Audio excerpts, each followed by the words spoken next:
$20. I'm gonna give y'all a second.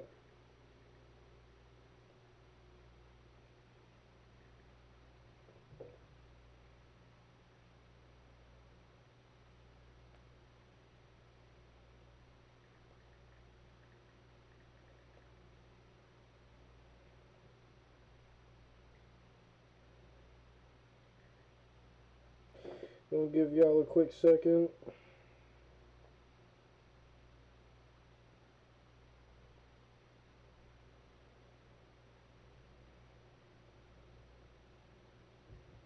We got that. Tools. Crop.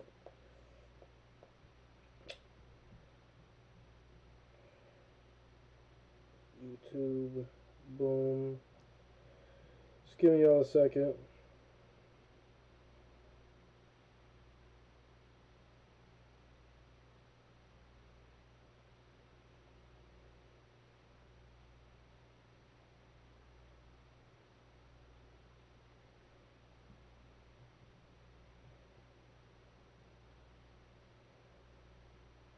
What up, what up, what up?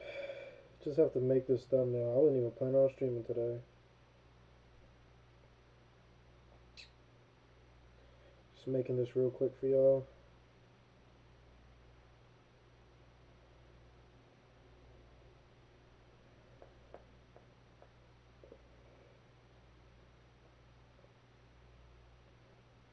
Actually, no, I don't have a border for that.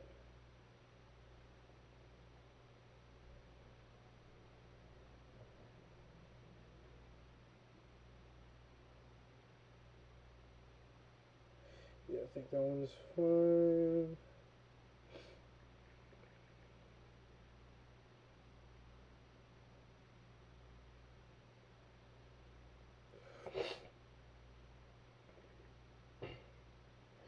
What up, guys?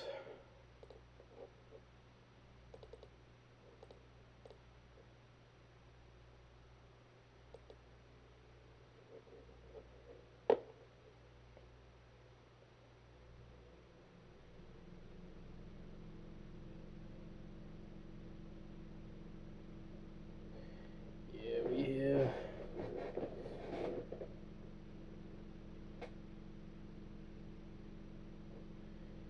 But, am I doing tonight? I'm doing alright. Doing alright. Not too shabby. Not too shabby at all.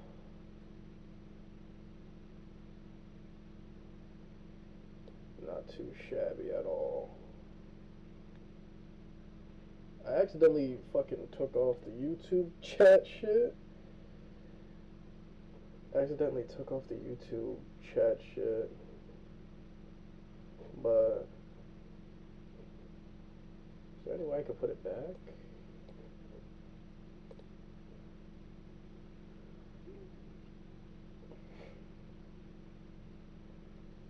No, alright, that's fine. Just making sure.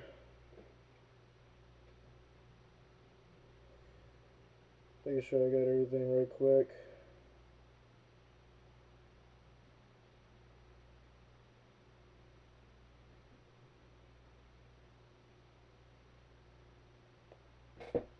How we doing today, chat? Hey, good shit, Mrs. B. Glad you made it. I'm glad you made it. I'm glad it's safe and sound.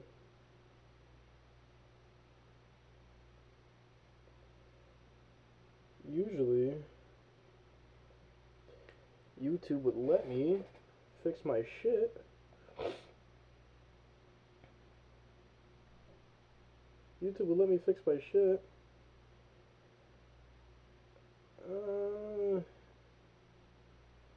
Alright, it's fine. What up, chat? What up, chat? Elmas is the GOAT. I'll take away your mod for you spewing some bullshit like that. What's up? Only reason I'm not live on Twitch is because I forgot to put the shit that I needed for I forgot to put the I forgot to put the shit I needed to also put on Twitch. So it's a little rough. I don't know why it's also saying my bit rate is low as fuck. I got a whole new fucking setup, so I don't know how much more YouTube want to fucking take up. How we doing, chat? How we doing, chat? How we doing? How we doing? Y'all doing alright?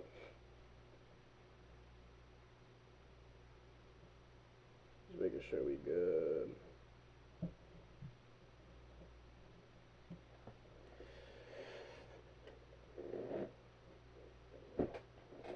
Alright, scale of 1 to 5, how did y'all like the stream today? Y'all was cool with it? All cool with it? Everything was cool? Y'all enjoyed it?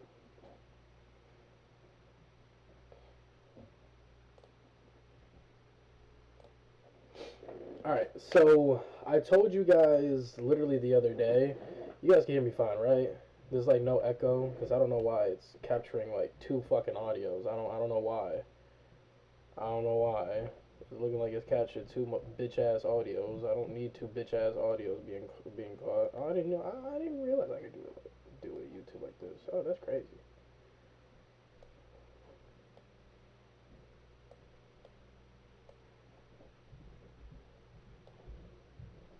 Oh yeah, this gonna make.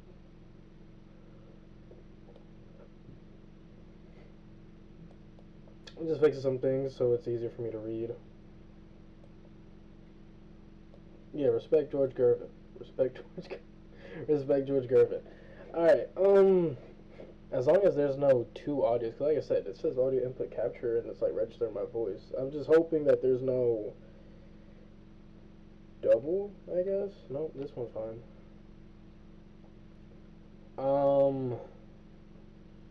But yeah, so I told you guys a couple of days ago, I have not seen Death Battle in a very long time, in like a very long fucking time. I think I haven't seen Death Battle since 7th grade. So you do the math, that's over 10 years.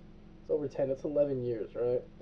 So I was very big into Death Battle. Like, I can name you all the old school Death Battles that I watched. Like, I was very big into Screw Attack. I was very big into Death Battle as a kid. I was very big into 1 Minute Melee. Like, I saw Deadpool and Deathstroke. I saw Zelda versus Peach. I saw, obviously, Goku versus Superman. Johnny Cage versus Captain Falcon. You know, all that shit, right?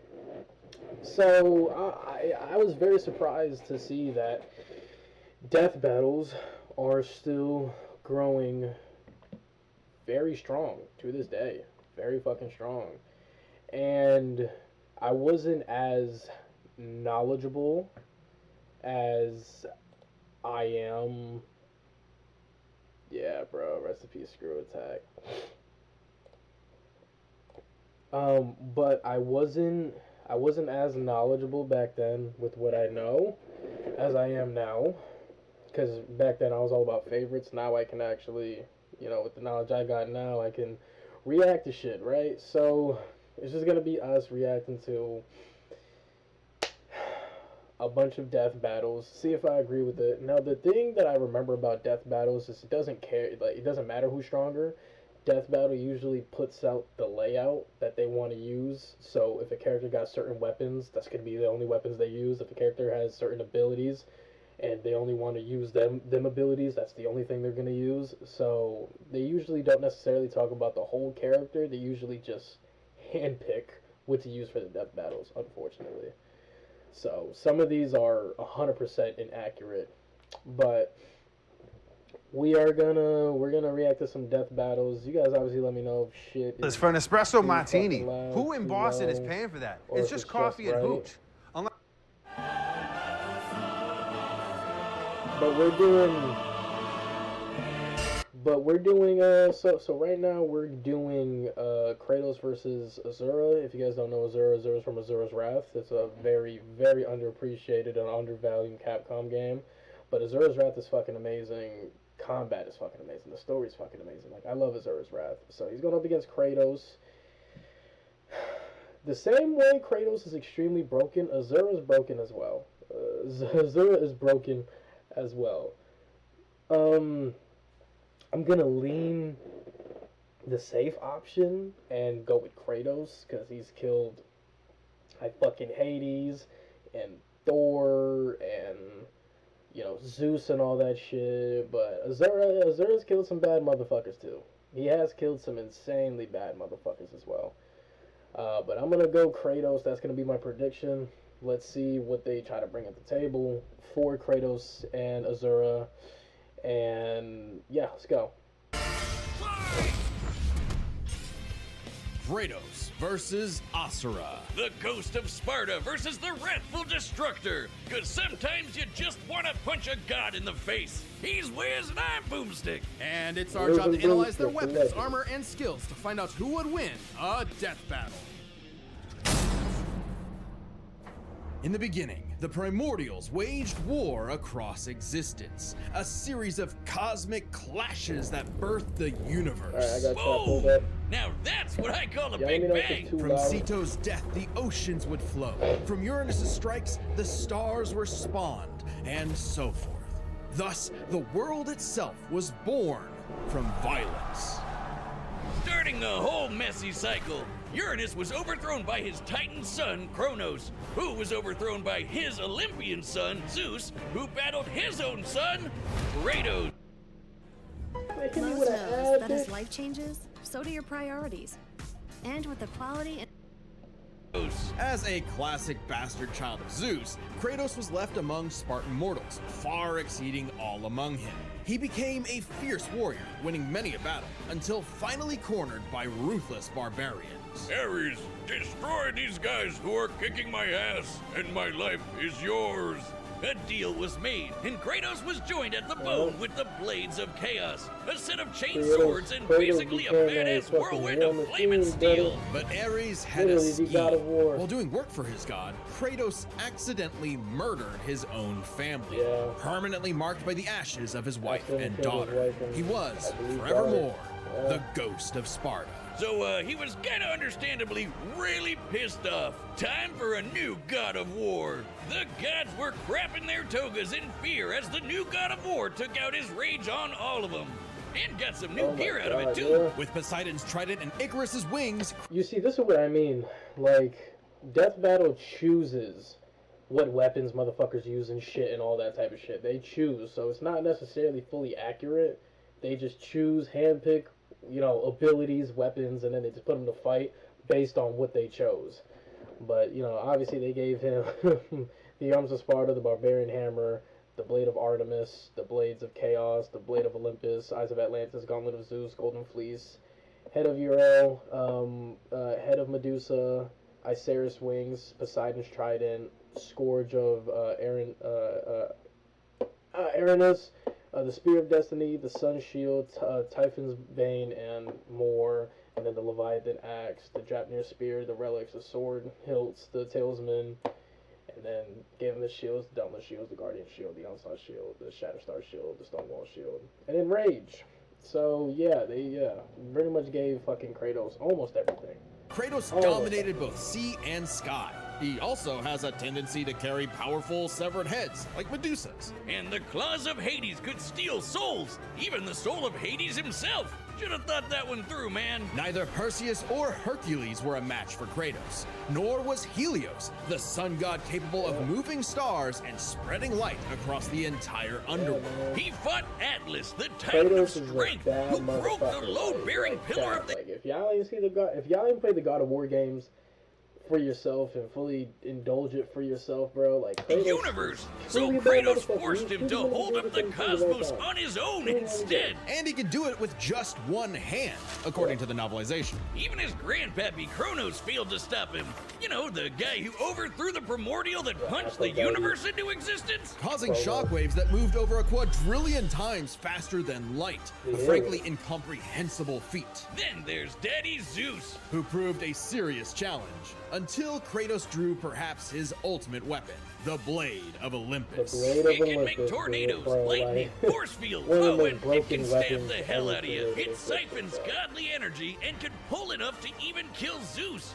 Like father, like son. Even while Kratos ultimately released hope across the Greek world, he could only do so after annihilating everything. Like a badass, he I'd was like to play the God of unstoppable, War games on non-stop stream. killing and I'd like sex to. and even more Eventually, killing. when And we yet, clear a lot of he couldn't cartoon be shit, any more then depressed. I'll branch His out to the wife other real and games. daughter were still gone. What was he to do? He didn't know. He wandered aimlessly for years, somehow stumbling into Norse mythology where he met Faye, his second wife. Good start, buddy. Kratos had a new lease on life, but he could not escape his past mistakes. There's a reason he hid his swords Yeah, in a you dingy got basement. Even so, Faye Nice insisted he about could that, do yeah, better, yeah, so he you got became a dad to You a got new the fucking boy. goods, man. Easily the toughest task he ever undertook, especially after Faye unfortunately shit. died of a mysterious illness. Damn it, not again! But hey, it Heard you were I rounding really up some don't balls fuck on with the that. What fuck you up, yeah. I don't give a fuck about mid. What if you can create your own website by What's saying, about this is what I Borderlands, want? bro? Y'all With should've Wix, stopped that you can. too. First up, let's Should've just stopped that too. Why the fuck are we making fucking 4?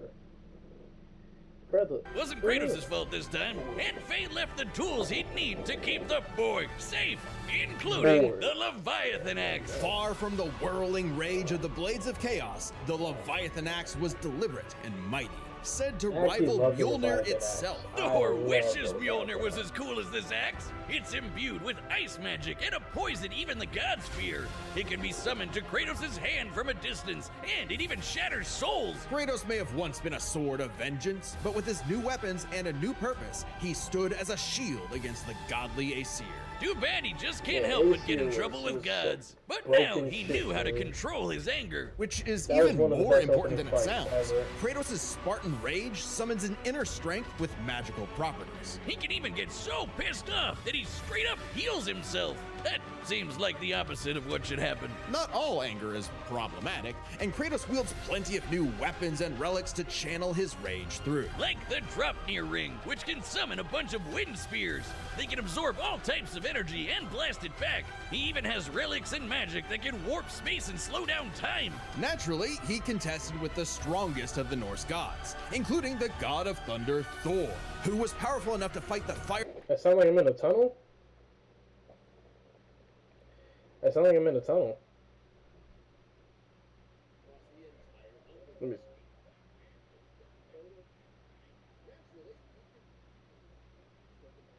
I sound like I'm in a tunnel?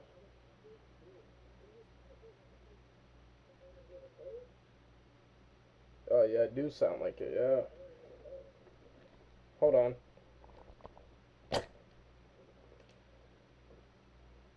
Is that better? Is that a little bit better? Is that better?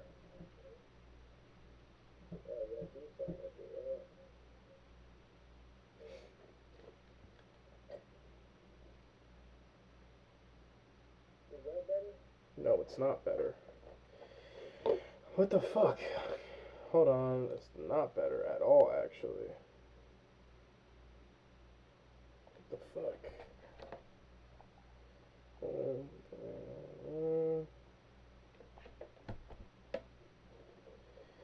Slightly, hold on.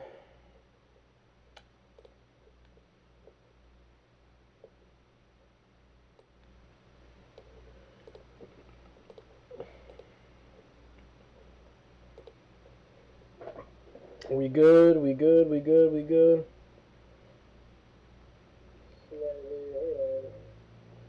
Yeah, it sounds fucking weird.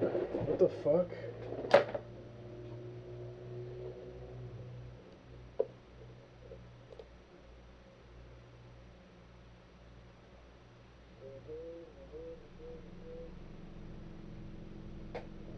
Ooh. Ooh.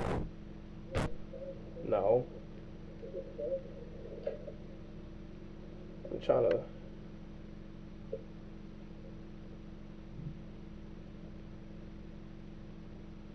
Test, test, test.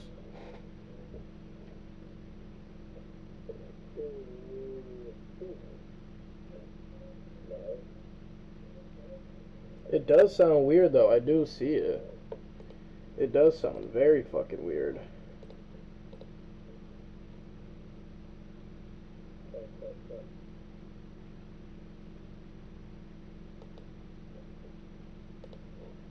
Hold on.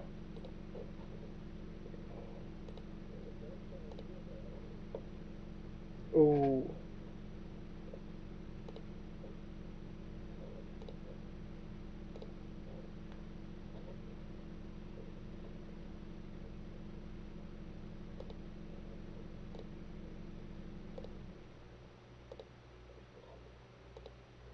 Test.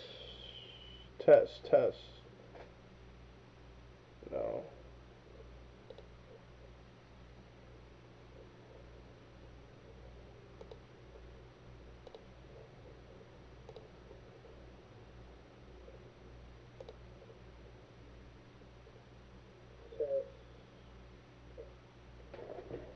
Oh, I know the problem. It's like I have another mic in.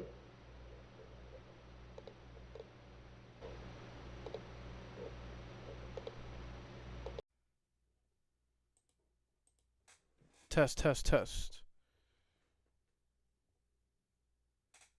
Test.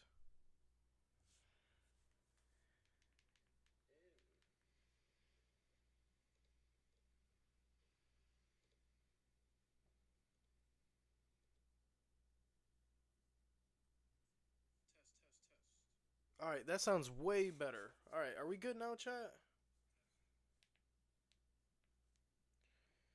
Are we way better now? I think we're way better now. It sounds way fucking better. Alright, cool. I don't know what the fuck... I didn't know what the fuck that was. Alright, I think we're better. Hold on. Let me actually put my headphones back in. Actually, no. I don't need to put my headphones back in. Holy shit. Alright, are you guys good? I don't know what was capturing my audio. I really don't know. Alright, cool. Let's go back. Fire giant Surtur and the world serpent Jormungandr at the same time.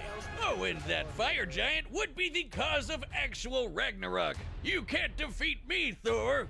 I know, but he can. Well, not exactly. Freyr, the rain god, held off Ragnarok for a considerable time on his own, and the sheer power of Ragnarok shook Yggdrasil down to its very roots. That's the World Tree, which is like a literal tree that connects the whole universe. According to Freya, the tree's very existence supports all of creation among its boughs. Every strand transcending time, transcending space. Everything comes back to the tree. So it's kind of like Kratos lives in a really, really, really big treehouse. In his quest to free the Norse world, Kratos reclaimed. Alright, his feet.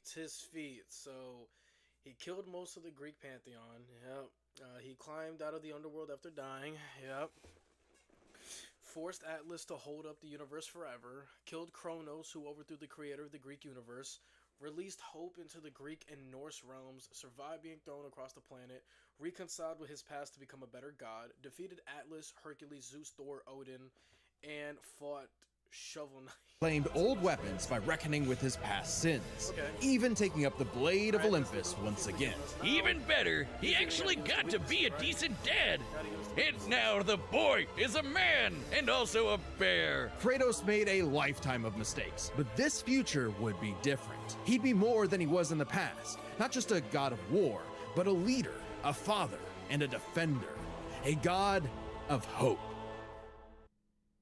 Let your box do the branding.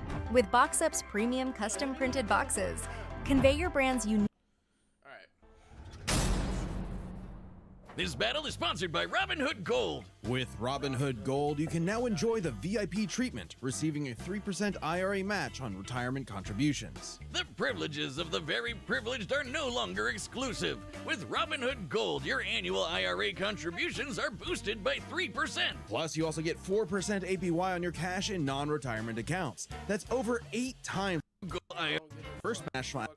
Demigod fell from the heavens, only to rise from the depths of Naraka after 12,000 years. After 12,000 years, he's free to punch everything dumb enough to get in his way. He was the demigod of wrath, Asura. Alongside 7 other demigod generals, Asura served as defender. Yes, sir. All right. So physically, he's 28 years old, but he's over 10,000 years old. Oh my God, the terrorist group. So, So he is a demigod, father of Mithra and husband of Durga, former member of the 8 Guardian Generals, likes family, Yasha, Hot Springs, QTEs, dislikes the 7 deities, the Chakravartin, and hearing his daughter cry, chosen inheritor of the universe, and I agree. Defender of humanity. Put him in Marvel vs. Capcom. I wholeheartedly agree with this, but put him Marvel vs. Capcom. Somebody, there's a team doing a mod for Ultimate Marvel vs. Capcom 3, and they're modding a lot of people to put him in the game, and they actually put Azura in the game, and Azura looks fucking great. But yes, put him in Marvel vs. Capcom. Against the impure Goma, dark spirit monsters infesting the world. And the demigods battled the Goma by wielding a mystic energy formed from human prayer, Mantra. By advancing technology with Mantra, the Guardian Generals became essentially hyper-powerful mystic cyborgs. They could each harness Mantra through a different emotional affinity. For August, it was greed. For Yasha, it was melancholy. I'll give you one chance to guess what Asura's is. By tapping into his wrath, Asura can take many forms for battle, like the 6-armed Vajra, a state powerful enough to subdue the embodiment of the planet's will and the source of the Goma, Vlitra. But he wasn't angry enough to put Goma Vlitra down for good. At least not yet. Of course, since he's literally powered by wrath, no enemy of Asura's would be stupid enough to do something that would make him even more mad, right? Right? Funny you should say that. God damn it. First off, Asura is not some one-dimensional anger machine. In myth, the Asuras were powerful and aggressive beings, sure, but not inherently evil, just like Asura himself. He's a warrior, but also a husband with a daughter, Mithra. And Mithra has the unique power to supercharge Mantra energy, Which gave Asura's prideful commander, Deus, an idea. If he could weaponize Mithra, literally wiring her up to a super weapon, the Guardian Generals could maybe finally end Goma Vlitra for good. Well, obviously Asura wasn't gonna go along with that. So Deus framed Asura for killing the Emperor, murdered his wife, kidnapped Mithra, and then just straight up killed him. What a dick. But true to his nature, Asura was literally too angry to die. So long as a single part of his body remains and can possess Mantra, he can climb back out of Naraka, a sort of limbo underworld between life and death. Thanks to some coaxing from a strange golden spider, he did just that, with an all-new purpose in mind. Make the gods pay! Oh yeah, they're calling themselves gods now. Turns out they're all assholes who started sacrificing thousands of innocent people to try to power up. So Asura got really pissed off. And through his rage, Asura's power exploded, rising enough to throw giants like ragdolls, shatter whole moons, and destroy a fellow deity, Wyzen. Who could dwarf the planet and wreck it with just a finger. Look at this!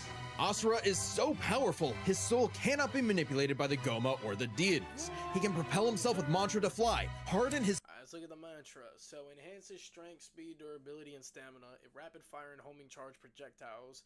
Energy spirals, waves, explosions. The mantra arm, propelled flight. The mantra of wrath, one of 8 mantra affinities. Increases Azura's strength, the angry he gets.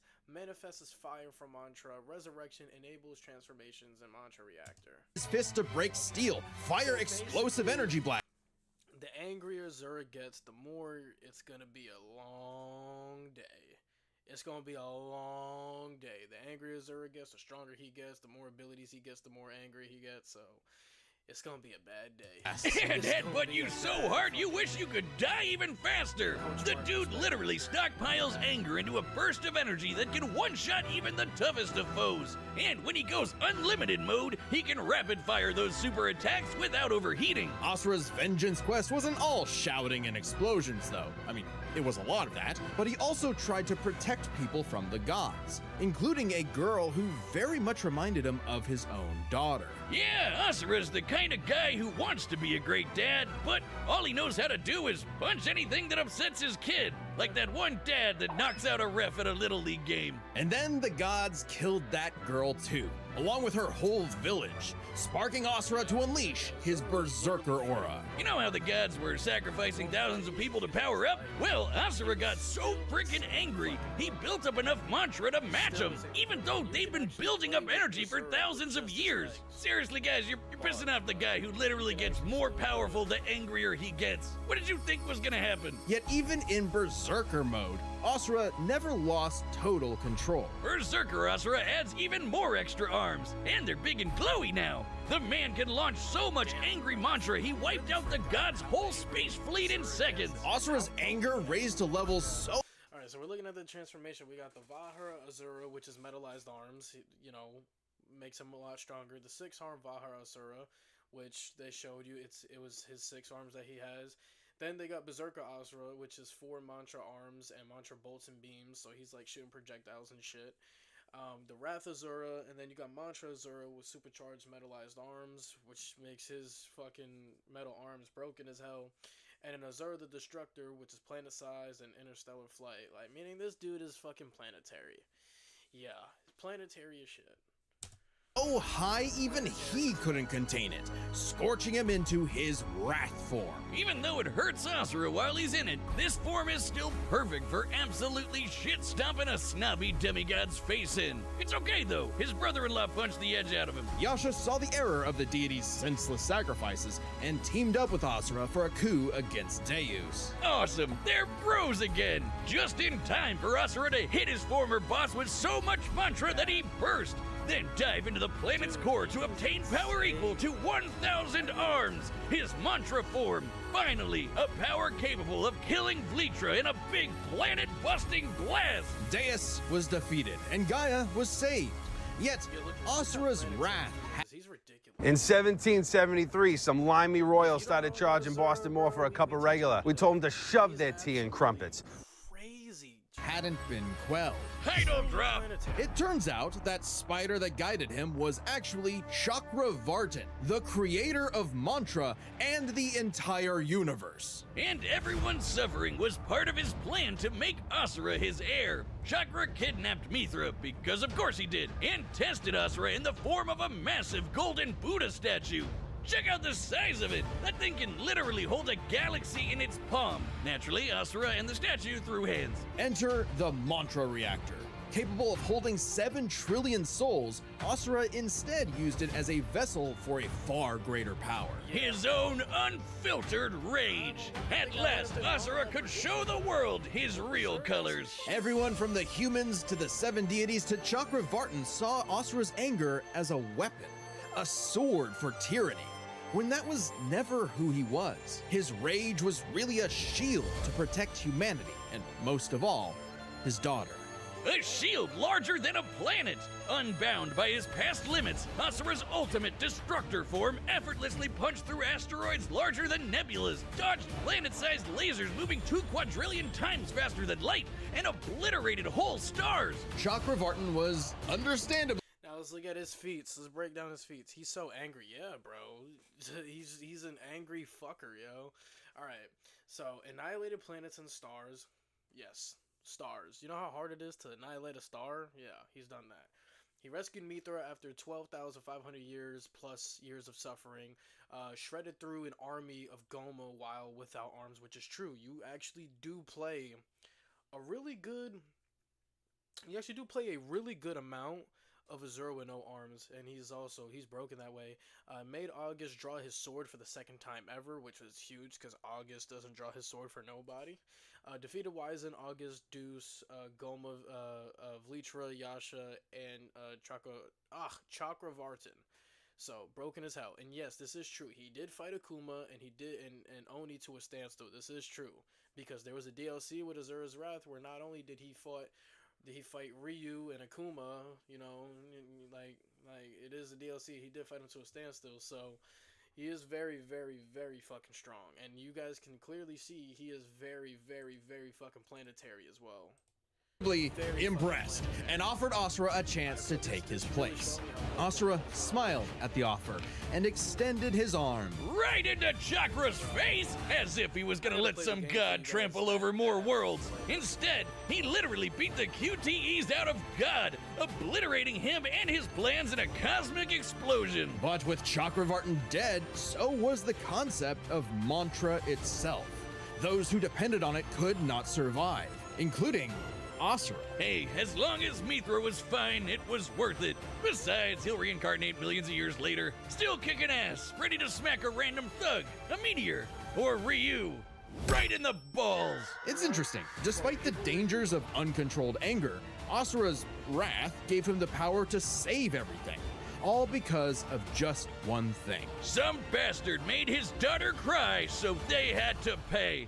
Now that's a god I can get behind.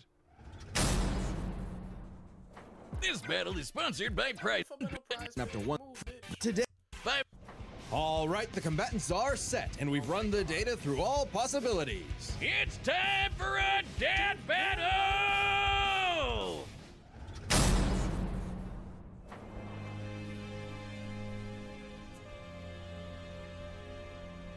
Oh my god.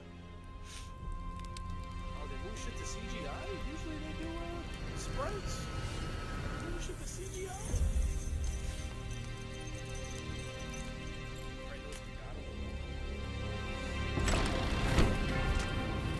This is horror. This is fucking horror. Holy shit, Chad. This shit is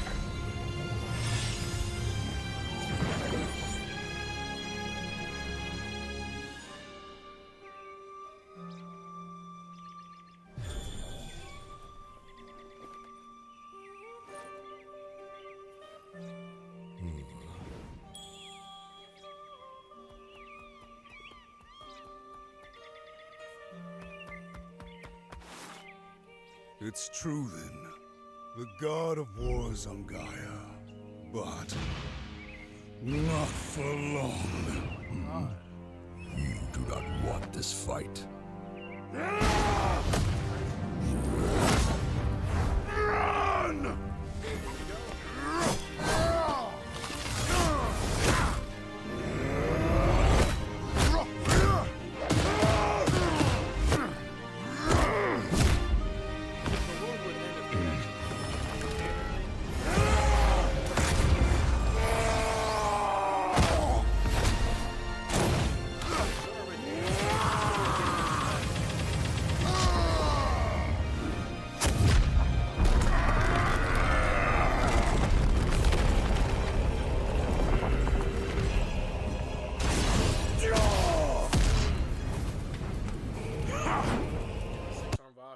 You know Harbor Freight for affordability, but durability goes right along with it. You see, we test.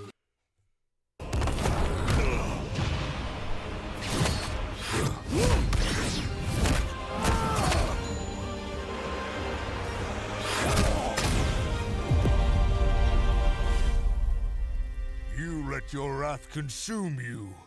I have been down that road before. Shut up! Very well.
deserve a worthy end.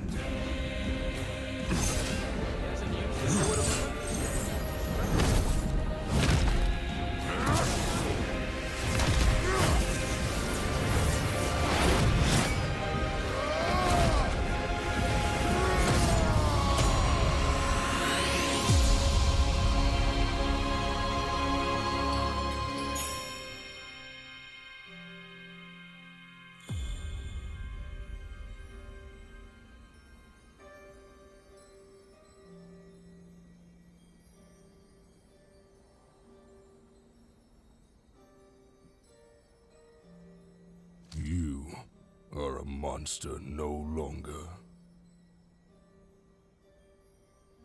I never was.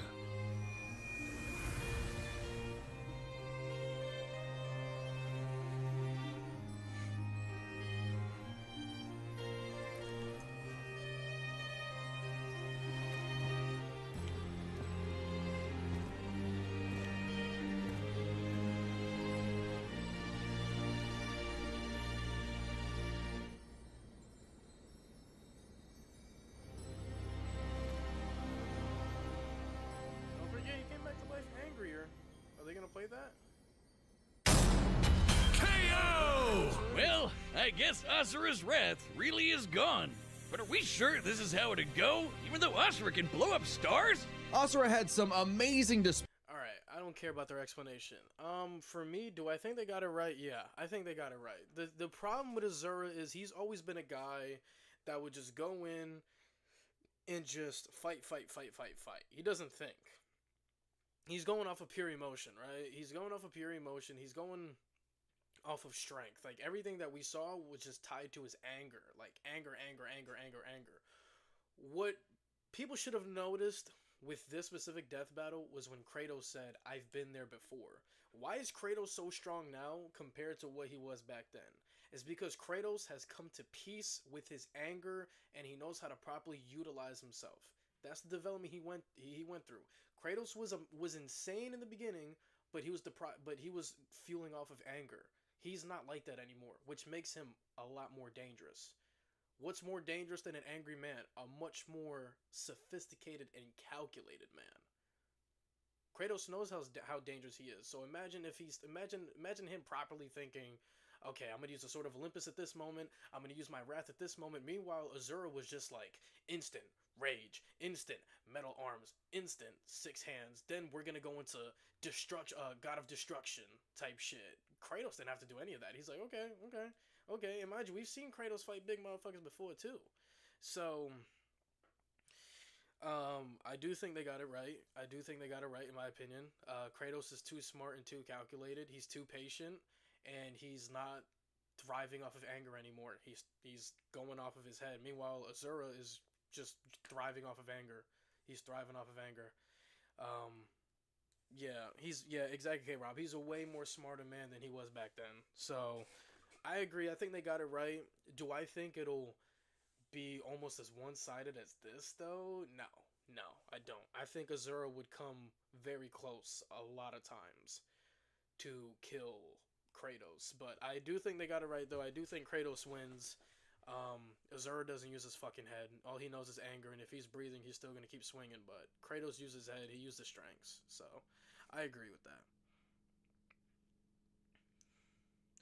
Exactly. Back then, Kratos didn't have anything to lose. Now he has a lot to lose. So he's a lot more smarter and calculated with his movements. So I agree with the death battle.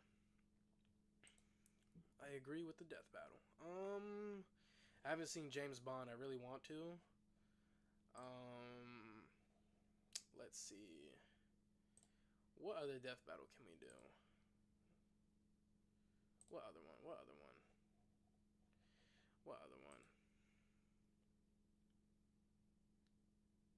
Yeah, Kieran, you already told me. Oh, you're going to night 2? Wait, no, I thought you already told me you're going to night. Yeah, you already told me.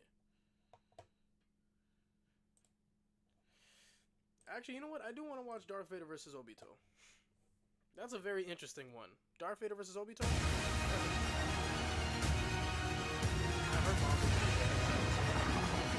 This episode of Death Battle is sponsored by Brandon Yates. Again?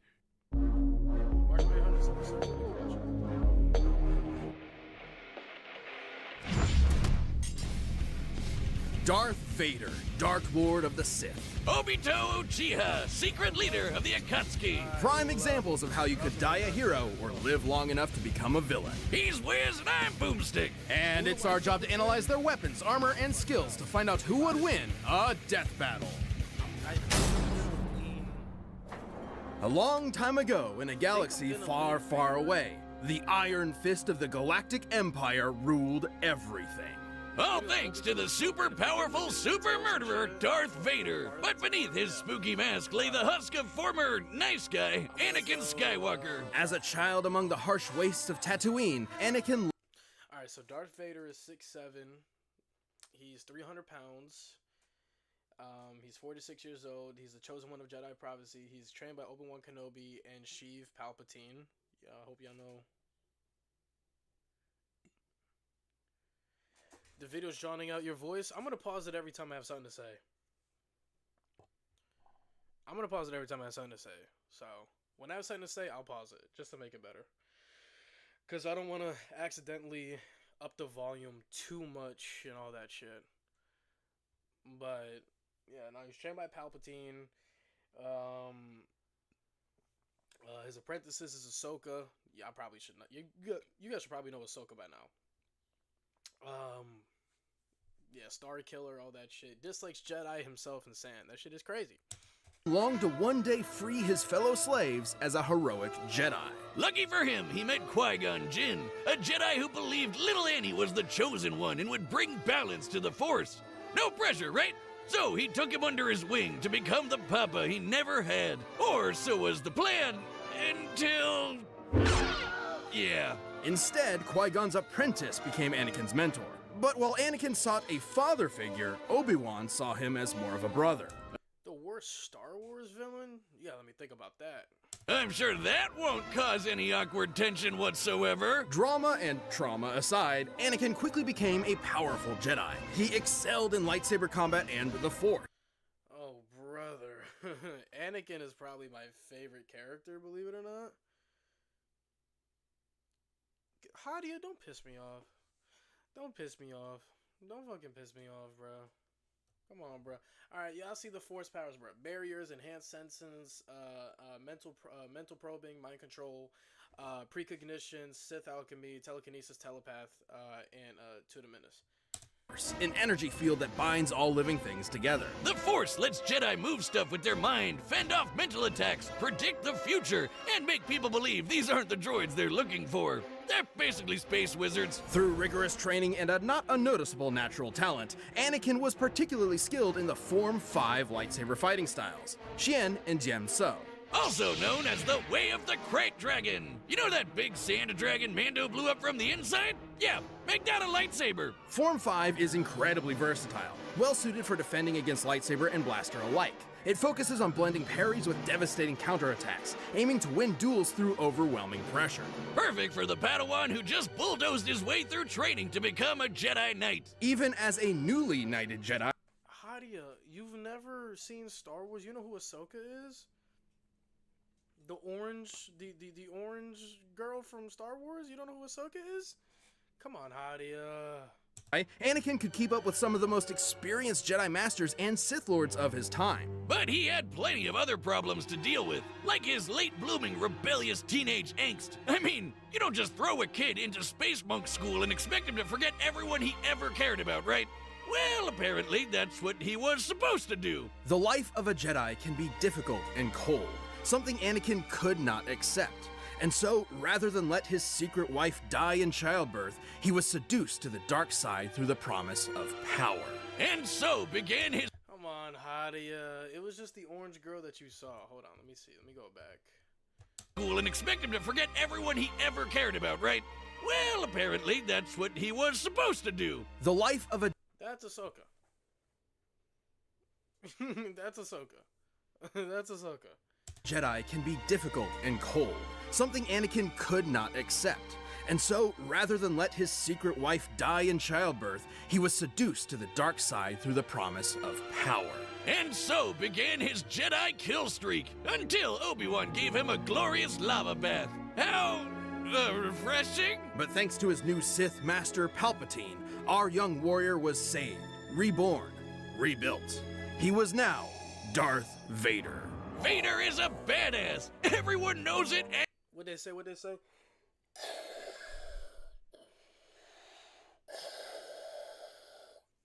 Oh my God, bro! It's alright, Dante. You're not late. And they're terrified of him. I mean, just look at the guy. As impressive as his armor appears, you might be surprised by its quirks. See, while the Jedi view the Force as an ally, the Sith see it as a tool from which they draw power through passion and emotion. Most potently, negative emotions. Palpatine trained Vader by not only making him believe he killed his wife, but also ensuring he would never forget the monstrous machine he had become. By making the suit suck ass and piss him off. Seriously, Vader hates this suit. Odin Valhalla Rising, now available on mobile and PC, exclusively with Google Play Games.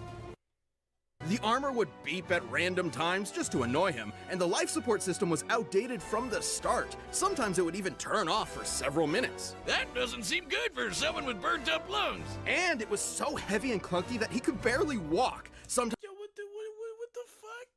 They show a robot. sometimes even resorting to moving himself with the Force. Oh man, I knew Palpy was evil, but I never knew he was such a dick. Well, despite these issues, the Alright, let's talk about the arsenal. Let's talk about it. So, he got armor made of durasteel and obsidian, and he's vacuum sealed. TIE Advance X1, cluster missiles, fucking blaster, laser cannon and shit. Class 4 hyperdrive, and top speed goes up to 1200. Yeah. Right, I couldn't imagine that shit, Michael. Fuck that. Obviously, he got a lightsaber, adjustable blade length, corrupted through anger and pain, Kyber crystal stolen from Kyrak and Philia, Form 3. He has a bunch of forms. Form 3, which emphasizes defense and deflection. Form 4, which is Ataru, emphasizes offensive speed. So basically, he got amplifications up on this bitch to make him faster, to have better defense, to have deflections and shit, and to counterattack and shit. So this lightsaber's pretty fucking broken. armor fulfilled its true purpose, crafting Darth Vader into the equivalent of a slasher movie villain commanding a galactic army. Nobody wants to mess with him. Thanks to the dark side of the Force, he can make maelstroms that blast everything away, form barriers that shield from all sorts of attacks, and choke anything that's even a minor inconvenience. Hell, sometimes he skips straight to crushing your lungs. One time, a droid named I-5 tried to kill Vader with a laser stated to move 300,000 kilometers per second. That's light speed, and Vader easily blocked it. And for as much bullshit as Palpatine threw at him, Vader was tough enough and stubborn enough to push through it. Palpatine knew that Vader would eventually try to kill him and take over the Empire. It's how the Sith work. So he constantly fanned Vader's hatred by sending assassins after him to make sure he was still worthy of being his apprentice. Oh, that's nothing. One time, he blasted off most of Vader's robo limbs, destroyed his armor, dropped him back on the lava planet, and told him to make his way back without the Force. An impossible task, yet one Vader accomplished. Yeah, 'cause he really Imagine getting your limbs fucking blasted off, get put on a fucking piping hot volcano and say, yo, get your way back without using the Force, and you fucking do it? You know what that shows right there that they won't say? That shows heart. That shows that, let me get this shit closer. That shows that Vader has heart. Vader has heart. I don't care who you are, he has will. Like, that is some broken shit. Let's go over the feats, though. He's known as the most fearsome killer in the galaxy. Facts. He caught a fighter with the Force. Facts. First person to kill a Sando Aqua monster. Facts. Simultaneously controlled the son and the daughter. Survived the planet exploding while on it. That's facts. And then defeated Obi-Wan, Luke, Ventress, Reva, Count Dooku, and Grand Inquisitor. Bro, like, he's fucking... Bro, Vader is so like that. But, is he going to beat Obito? We'll see. Obito is pretty broken too. You guys will find out about Obito if you're not a Naruto fan. They'll probably go over everything about Obito. But, he's insane.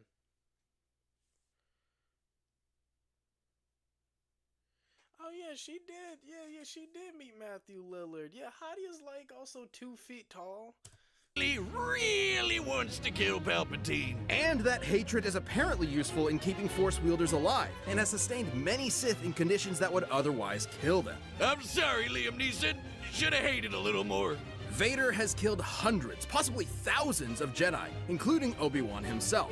He's fought entire armies on his own, and even taken on monsters the size of mountains. He's so unstoppable, an assassin droid hired to kill him quit the job because he calculated that Vader was impossible to kill. And in Ewoks material from the old Legends canon, a real deep cut, we know, lesser Darkseid users like the Night Sister Shirral overpowered the Sunstar, an ancient artifact capable of shifting moons, a feat which would require energy worth over 12 septillion tons of TNT. That's 24 zeros. But if you want something more recent, here's a planet blowing up while Vader was on it, and he's fine. But thanks to both his incredible power and the mercy and trust of his secret son, Vader would eventually avenge the atrocities of Palpatine. Even more important, he finally saved someone he loved. Ultimately, Anakin Skywalker truly did bring balance to the Force.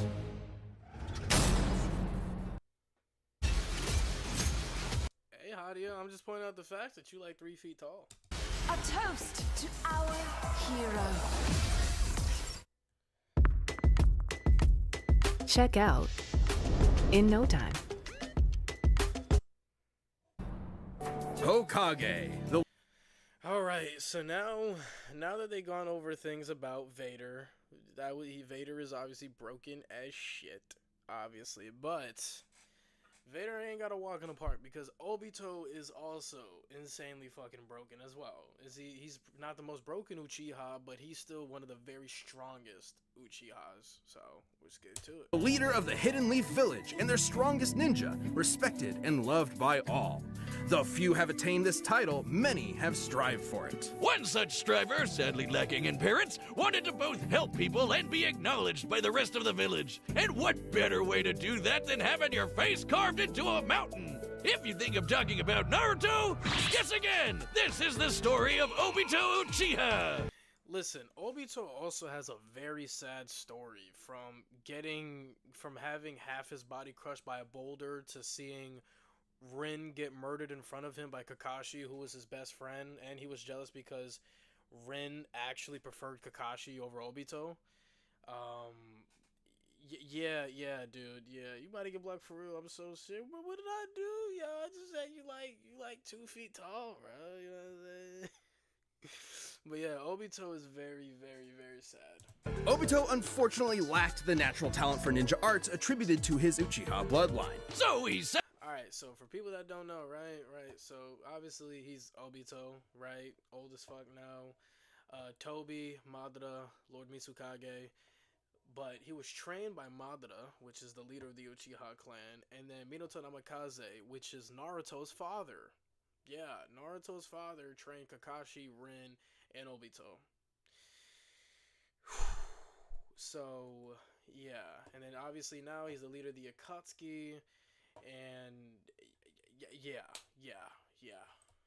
Signed up for ninja school and eventually joined a team with his rival Kakashi, his crush Rin, and their leader Minato. Where do you think I could get into a ninja school like that? Not one that teaches you to harness this form of chakra, a limited form of physical and spiritual energy that exists inside all human beings and, naturally, can be weaponized. He can use it to run up walls and make clones of himself. What do you mean I'm constantly bullying you? Is it bullying you if I'm telling the truth?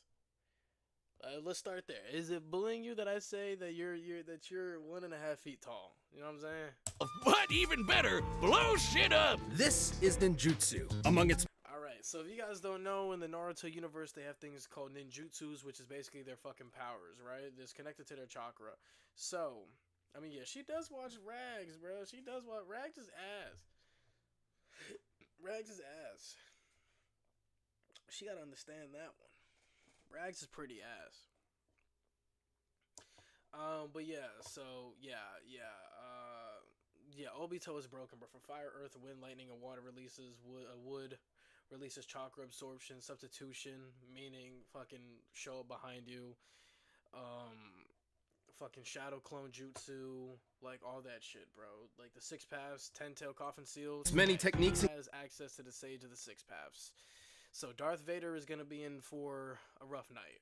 include elemental attacks, and the Uchiha specialize in all things fire. Big fireballs, small fireballs. And yeah, Uchihas thrive off of fire. From Madara to Itachi to Shisui to Sasuke, yeah, they thrive off of everything fucking fire. Like, and you guys saw, yeah, Darth Vader and fire don't really mesh well. Waves of fire, columns of fire, you name it, they've got it. So when Ninja World War III came along, it totally made sense to get this fire ninja involved at the age of 11. Yikes! Well, lucky for Obito, he had one more secret weapon up his sleeve, eye socket, the Sharingan. Yes, so yes, Obito has the Sharingan, and then when he gets to the Sage of the Six Paths, I believe he also has access to the Rinnegan as well, which are two broken things that amplify your shit like absolutely crazy. Getting access to shit like Genjutsus and all that shit, like yeah, it's fucking ridiculous. The Sharingan grants extremely precise vision, allowing someone to see the flow of Yeah, the Mangekyou Sharingan is crazy. chakra, predict an enemy's attacks, cast a variety of Genjutsu illusions, and even break out of said illusions. Too bad he didn't get to use the red eyes much. Like 10 minutes after he got the damn things, he got smushed under a big rock. What a way to go! But since he wasn't expecting to use his super eyes anymore, he handed one off to Kakashi. And then he died. The end!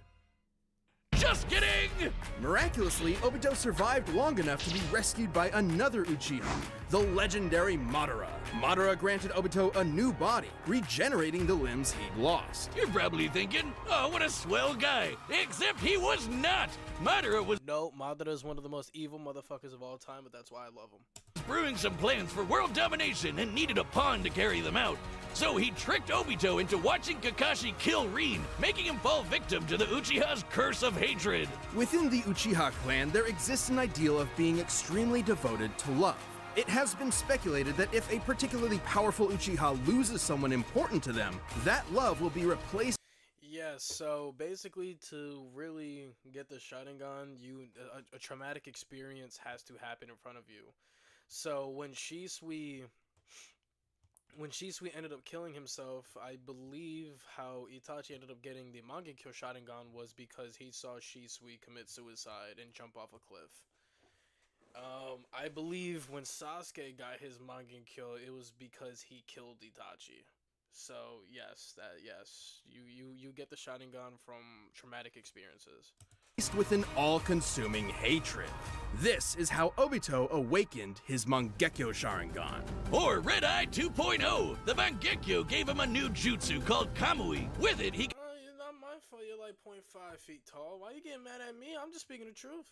can suck his foes into another dimension and leave them there to die. He can even hide weapons in there until he needs them, like his gun by fan. But even better, he can phase through stuff. Well, not quite. Kamui gives Obito the power to move through objects in a manner that's similar to the common phasing superpower akin to the Flash or Kitty Pryde. In reality, it's much more complex, as Obito is actually teleporting parts of his body into the Kamui dimension whenever they overlap with other matter. See, there's his body parts right there. Well, if it looks like a duck and talks like a duck, it's phasing. Heads up! Yeah! Odin Valhalla Rising. Hit me with another fucking ad, bitch. Now available on mobile and PC, exclusively with Google Play Games. Way later on, he also got another super eye. Man, he's really swapping these things around like a Prime sub on Twitch. This Rinnegan grants Obito the power of the Six Paths, giving him some nifty abilities like controlling gravity with the Deva Path, ripping out souls with the Human Path, and summoning giant monsters with the Animal Path. With all of the awful stuff he'd gone through, Obito realized that the ninja world was corrupt to its core. His dream of everyone being happy and working together was never gonna happen. So instead, he agreed to carry out Madara's Giga Brain plan to control everything. Donning masks and multiple personas, he recruited a number of rogue shinobi to form the Akatsuki terrorist group. Yeah, no, the Akatsuki clan is probably one of the most fucking sane groups that you can find in anime. Like, we're talking about Pain, Kisame, Orochimaru, Hidan, Conan, Itachi. Like, we're like the Akatsuki is one of the most broken, insane aura farm groups of all time, and this is literally incredibly dangerous group for its verse. Like the one, if somebody said this is the greatest group in anime history, there's very few that can argue it. This is one of the greatest groups ever. And kicked off Ninja World War 4, all to revive the monstrous Ten Tails. I know what you're thinking. Wasn't the whole point of this to stop war in the first place? And that's a very good question. Anyway, the Ten Tails! A living mass of near inexhaustible chakra, the Ten Tails possesses tremendous power. It can create massive thunderstorms and hurricanes, multiple clones of itself, and the devastating Tailed Beast Bomb. Forget bomb! That's basically a super nuke! This chakra ball is so explosive, it can eclipse continents and reduce mountains to dust. Comparing the surface area of this blast to the surrounding mountains, dispersing that much mass within a fraction of a second must have yielded a kinetic energy worth over 13 septillion tons of TNT. That's 24 zeros! Again, Obito wanted that power for himself and was willing to throw hands with anyone to get it. He's held up against master ninjas like Kakashi, Minato, and even Naruto in his Monster Energy drink form, which could outmaneuver the fastest attack from the Lightspeed Raikage. And he far surpassed all of them when he finally sealed the Ten Tails within himself, becoming its Jinchuriki. This little makeover grants. Yeah, so if you guys don't know what a Jinchuriki is, a Jinchuriki is somebody that absorbs a tail beast. So there's 10 tail beasts, and a Jinchuriki is basically somebody that absorbs a tail beast, which is basically an animal spirit that's pretty much living inside of you, and then you can release it and actually use it. Jinchurikis are dangerous, but it also comes with a price, because if by any reason the tail beast is extracted from said host, the host dies. So basically the tail beast is pretty much like a huge part of the Jinchuriki's life form. Like Naruto has the 9 tails, Killer Bee has the 8 tails, Obito having the 10 tails, you know what I'm saying? So having a tail beast is beneficial, but it's also very dangerous. Having a tail beast can fucking kill you. It's not for the weak. Like Gaara had the 1 tails. You know what I'm saying? Like being a Jinchuriki is not for the weak. It really drains you. It's really powerful. Like it's not for the fucking weak. Trust. Granted him unlimited flight, power rivaling the legendary Sage of Six Paths, and the truth-seeking orbs. These special little bowling balls can shape. All right. So don't worry about me yawning. I always yawn. So yeah, the Six Path Chakra, Senjutsu, immense chakra reserves. Heightened regeneration, the tail beast bomb, the flight and levitation, the ninjutsu and genjutsu immunity, yin yang release, you know, all that shit. Like having infinite Tsukuyomi is crazy too. Shapeshift into any form the user wants, like a staff, giant arms, an umbrella thing, or this crazy spiral blade that apparently helped shape the whole world. Oh, holy shit, it's huge! The truth-seeking orbs can completely disintegrate anything they touch at both a molecular and spiritual level. Only those with the power of the Six Paths can resist their effects. Plus, with the Mangle monster in his system, Obito's regeneration got amped to the point where he can survive having half of his body control-alt-deleted away. All cards in his hand, he was ready for the final stages of the Giga Plan. He summoned the God Tree and prepared to launch the Infinite Tsukuyomi, a powerful illusion that would trap the entire world in a never-ending dream, free of conflict and sorrow. But the violent cruelty of the ninja world could only quiver in fear when the anime protagonist walked in the room. After getting 1-2'd quiver in fear when... Alright, so let's go through it. So he broke through the gate of the great god, facts. Match Kurama with Naruto Minato, yes. Yeah, Kurama's a crazy ass tail beast. Outsped Hashirama and Tobirama. This would be impressive if it was more outspeeding Minato, because Minato is the fastest ninja ever. So don't really take this too. I mean they're cool. Survive atomizing half of himself. Yes, he did. Orchestrated the 4th Great Shinobi War. Yeah. Obito is fucking insane. Aided in fighting Kaguya. Yeah, man. Kaguya. I don't know her in Boruto. Yeah, do some research. And defeated Conan, Aisobu, Hiruzen, Tobirama, and Hashirama. Yeah, man. Obito's pretty fucking strong.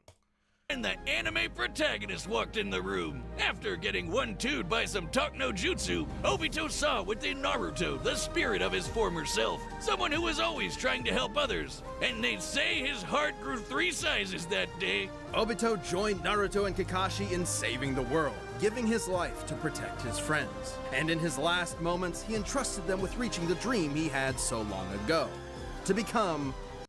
I got 37 first cousins, 40 unpaid parking tickets, and Paul Revere could only count to 2? How about one if by land? Hokage. Now, if you guys don't know what a Hokage is pretty much... Best way to put it, a president. There's multiple Hokages. So you got the first Hokage, which is Hashirama. The second Hokage, which is Tobirama. You got the third. Then you got the fourth, which is Minato. Then I believe Tsunade also became a Hokage. Kakashi also became a Hokage. And then obviously Naruto became a Hokage. So... But Hokage means you're god tier. You're here. Compared to everybody else, you're that motherfucker. So of which they both succeeded. Though he may have lost his ninja way, Obito Uchiha overcame his hatred and helped realize the world he wanted. Again? He can't keep sort of Prince Varial music in his out of combat battle. Alright guys, now that you've seen the feats and we broke everything down, you guys let me know. You guys got winning. Just put in the chat. You got Vader or you got Obito? I think I'm still leaning Vader. Because Death Battle, from my experiences, they love Star Wars too much. They love Star Wars. So, I'm still going to say Vader, even though Obito's feats, it clearly washes Vader by a lot, but I just have a feeling they're going to give it to Vader.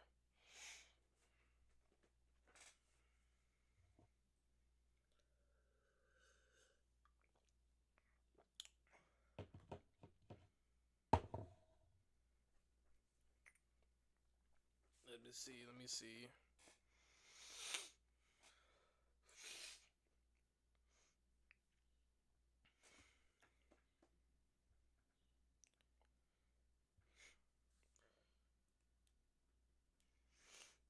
All right. Oh!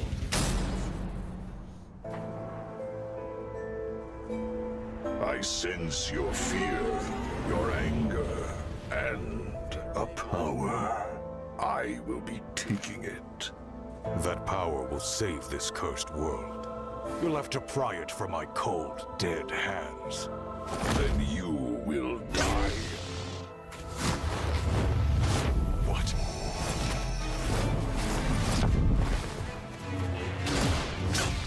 All too easy. I expected more. I won't disappoint.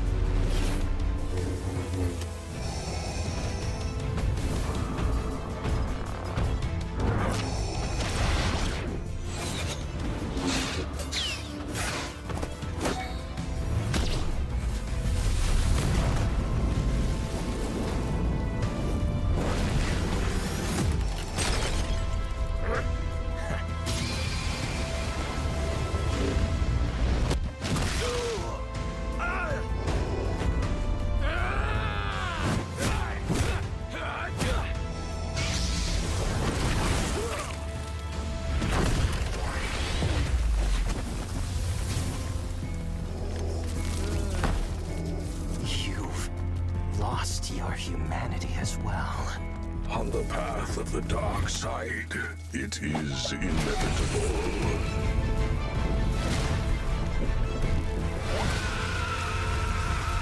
Impressive.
Accept this gift and die.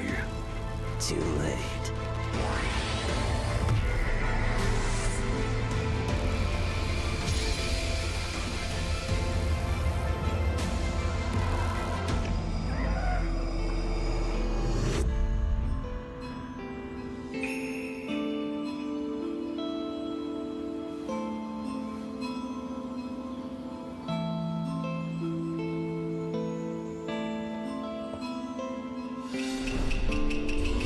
Liberated from hell.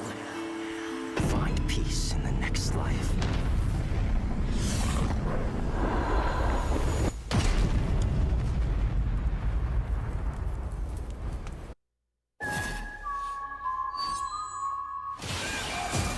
I was programmed to protect Katie, and nothing will stand in my way.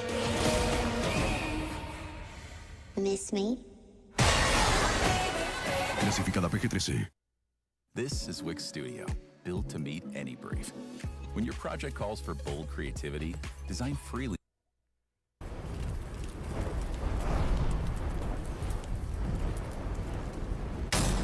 KO! Well, Vader may have been able to beat. Alright, Obito wins, man. That was a beautiful fight. Honestly, yeah, I think that's probably the way how it would go. Put him in a Genjutsu and, yeah, man. Yeah, that was really sad. Yeah, no, Obito put him in a Genjutsu and fucking put him in an illusion. And Vader couldn't handle it. Fight was a little bit too close for my liking. But yeah, I think that's pretty much how it would go. That was a really good fight. That was 100% a really good fucking fight, for sure. That was a really good fight. Let's go. Let's watch another one. Let me watch another one. Let's watch another one. Death battle. Not death race. Naruto, X-Men. I think Michael said Martian Manhunter and Silver Surfer. So let's do that.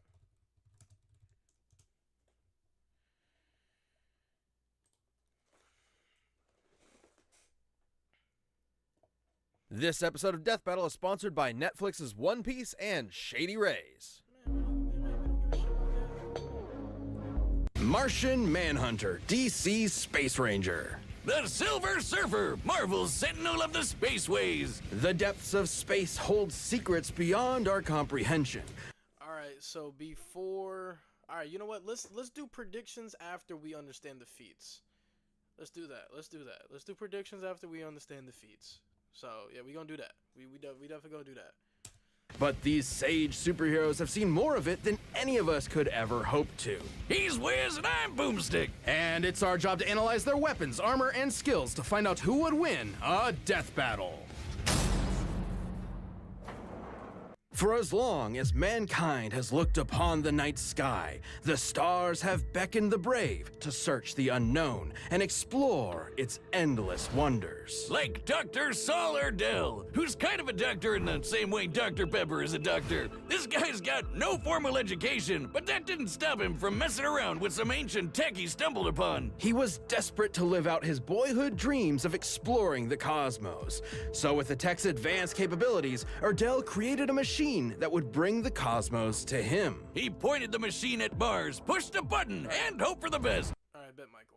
And it worked! Erdell summoned a real-life Martian right before his very eyes. So remember, kids, when in doubt, just push buttons. Never fails. The mysterious and powerful alien known as J'onn J'onzz, the Martian Manhunter, immediately started using his incredible powers in front of the Doctor, like mind reading and shape-shifting. Which was just the tip of Erdell's discoveries. Turns out, Martians have complete control over their bodies and can transform into practically anything, like a freaking dragon, an exact duplicate of Wonder Woman down to her central nervous system, or even a totally generic green monster that loves choco cookies. They can also shoot lasers from their eyes, fire psionic blasts, turn invisible, and phase through anything. Even Green Lantern constructs and force fields that Superman couldn't get through. On top of all that, they've got a crazy healing factor. John has regenerated back from a single limb, tiny pieces, or even a puddle of goo. This display of awe-inspiring power overwhelmed Dr. Erdell's poor human heart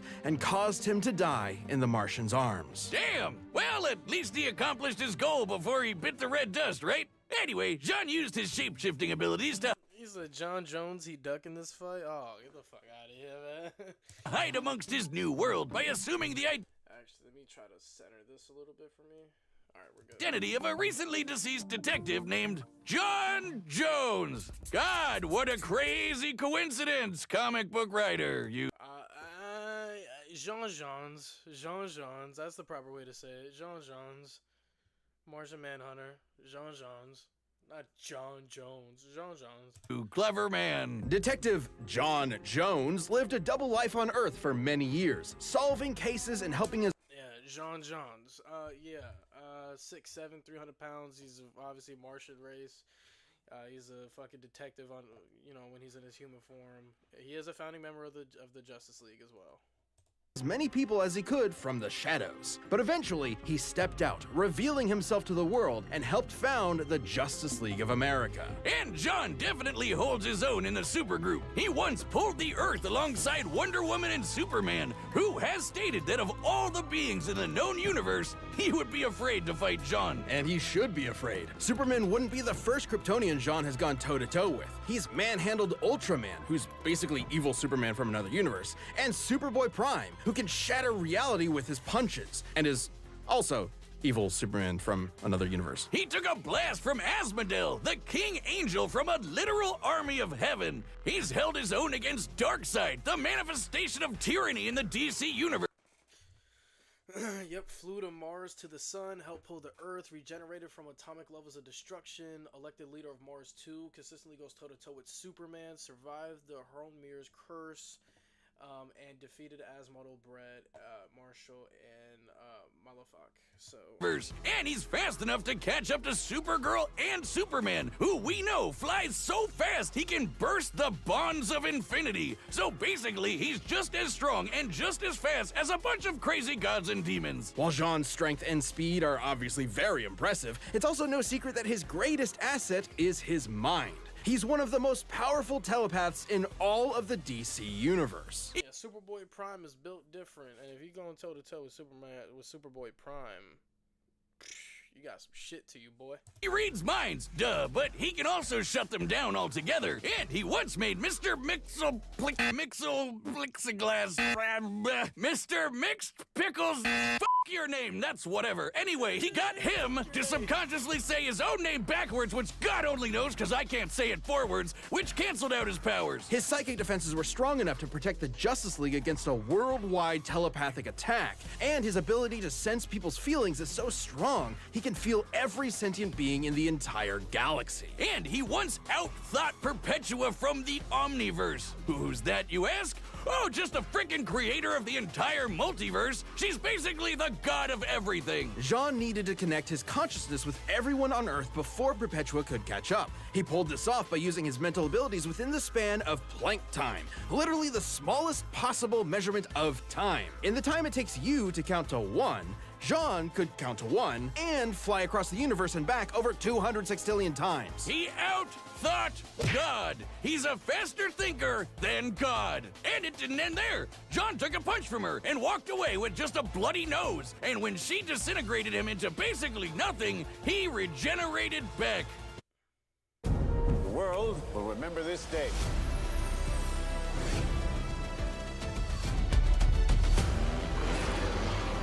Why do they always go bigger?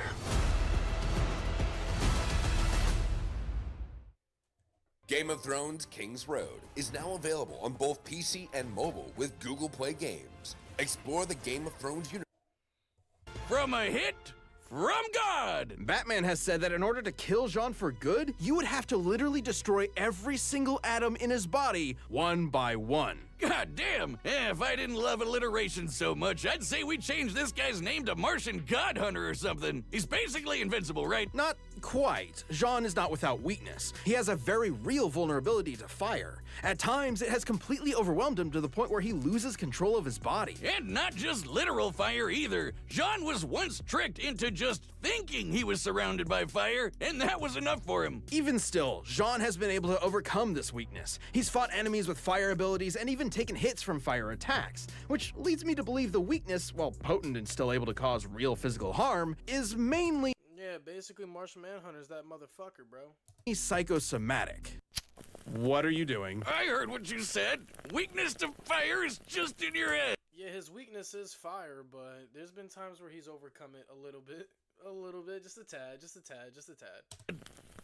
I'll be a living god!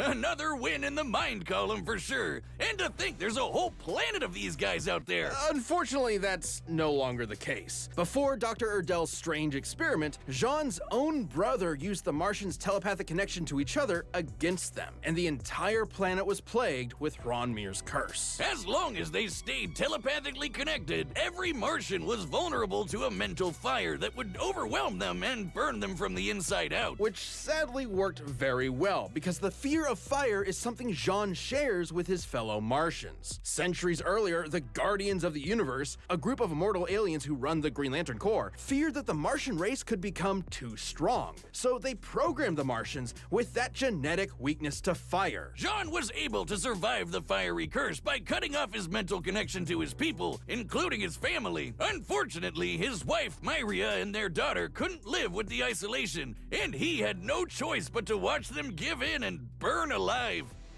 Damn. Racked with grief and survivor's guilt, Jean was left to wander his homeworld all alone. His only solace being shape-shifting. Hey, you take it easy, Hadia. I always appreciate you coming out. You know, I love you. So, thank you for coming out. Stay safe, Hadia. Hopefully I see you Saturday. Into his lost loved ones to convince himself they were still alive. Oh my God! Jesus, John! That is so sad! That pain has undoubtedly shaped who Jean is. In fact, the trauma he held onto so tightly formed a literal spiritual connection with those lost souls. A telepathic connection so strong, it kept them from finding peace in an afterlife. Let me say that again. His grief and telepathy were so strong, he prevented an entire race of people from moving on to the afterlife. It wasn't until years later that John could return to Mars and release those souls by finally letting go. And not to forget them, but to embrace his new life and his new home. A place he would defend time and time again to make sure the Earth never suffers a fate similar to Mars. To experience all of that, to truly know what it feels like to be alone in the vast universe, but continue to use your wisdom and power to help those in need, is what makes the Martian Manhunter such a noble hero. On a planet packed with other incredible heroes, Jean really has set himself apart. He's risen through the ashes and emerged the heart and soul of the Justice League.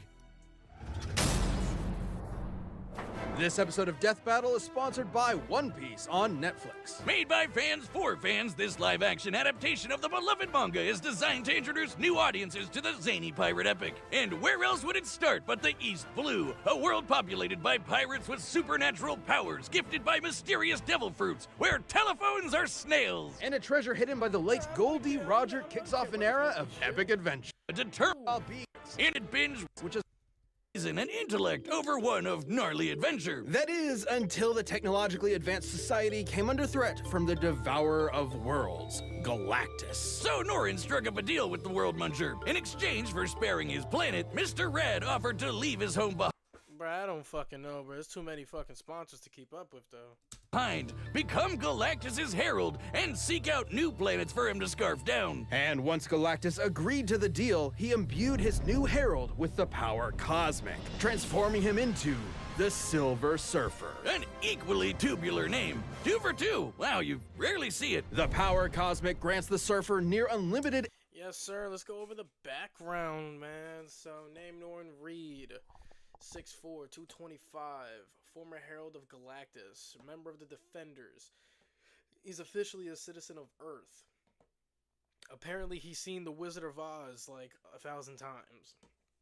His aliases: Cosmic Messiah, Cosmic Wanderer, Doombringer, Gleambody, Norville Rappaport, and Sentinel of the Spaceways. Energy, as well as matter manipulation. But yeah, we definitely needed to know that this dude has seen The Wizard of Oz 1,000 times. Yeah, I don't even like Wizard of Oz, I'm being honest with y'all. If you like it, good for you. Phasing, super strength, speed, and invulnerability, just to name a few. The Surfers basically got all of Galactus' space magic, just on a smaller scale, and Galactus uses that power to fight guys like the In-Betweener, an abstract being from the overspace. The Surfer used the power cosmic to serve Galactus diligently for nearly 100 years, during which he ensured that the planets consumed were devoid of sentient life. That is, until the Surfer accidentally offered up a planet with life, which drove him crazy with guilt. So Galactus tried his best to suppress the Surfer's emotions, erase the painful memories, and make it easier for him to find planets with tasty, delicious life. Heard you were rounding up some vault hunters.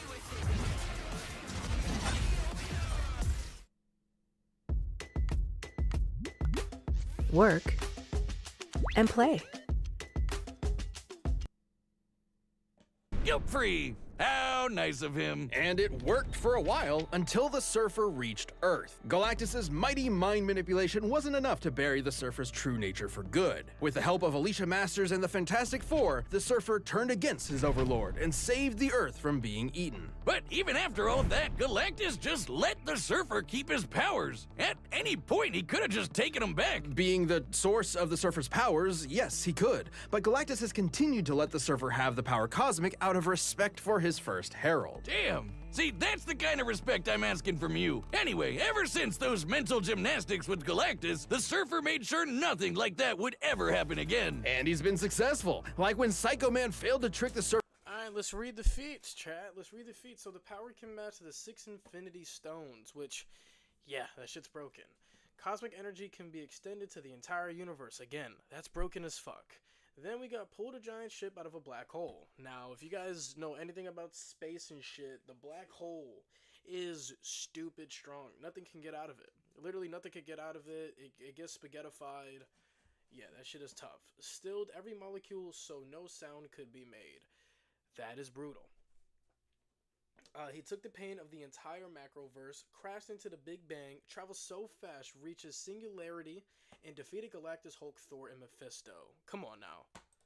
Surfer with his illusions, or when he was briefly trapped in the Supreme Intelligence's mind when it was using the Mind Stone. With some of those mental threats behind him, he could finally take to the spaceways, kick ass, and monologue about the meaning of life in the universe. All of which he's quite good at, especially that last one. It's thanks to the abilities afforded to him through all that cosmic energy. It's seriously crazy. He can rearrange the molecules of anything he wants into anything he wants. He can force you to just feel pain in general, and he can even control elements. Not just earth, wind, and fire, but anything in a boogie wonderland like gravity and the weather. He's got enough power and energy inside him that he wants.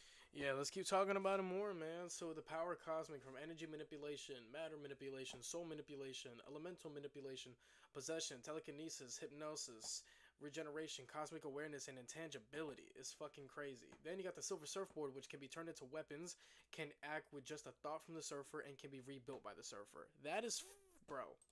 Once created an infant star to serve as a new light source in a universe devoid of light. So just when he needed it, he was able to pop out a baby sun?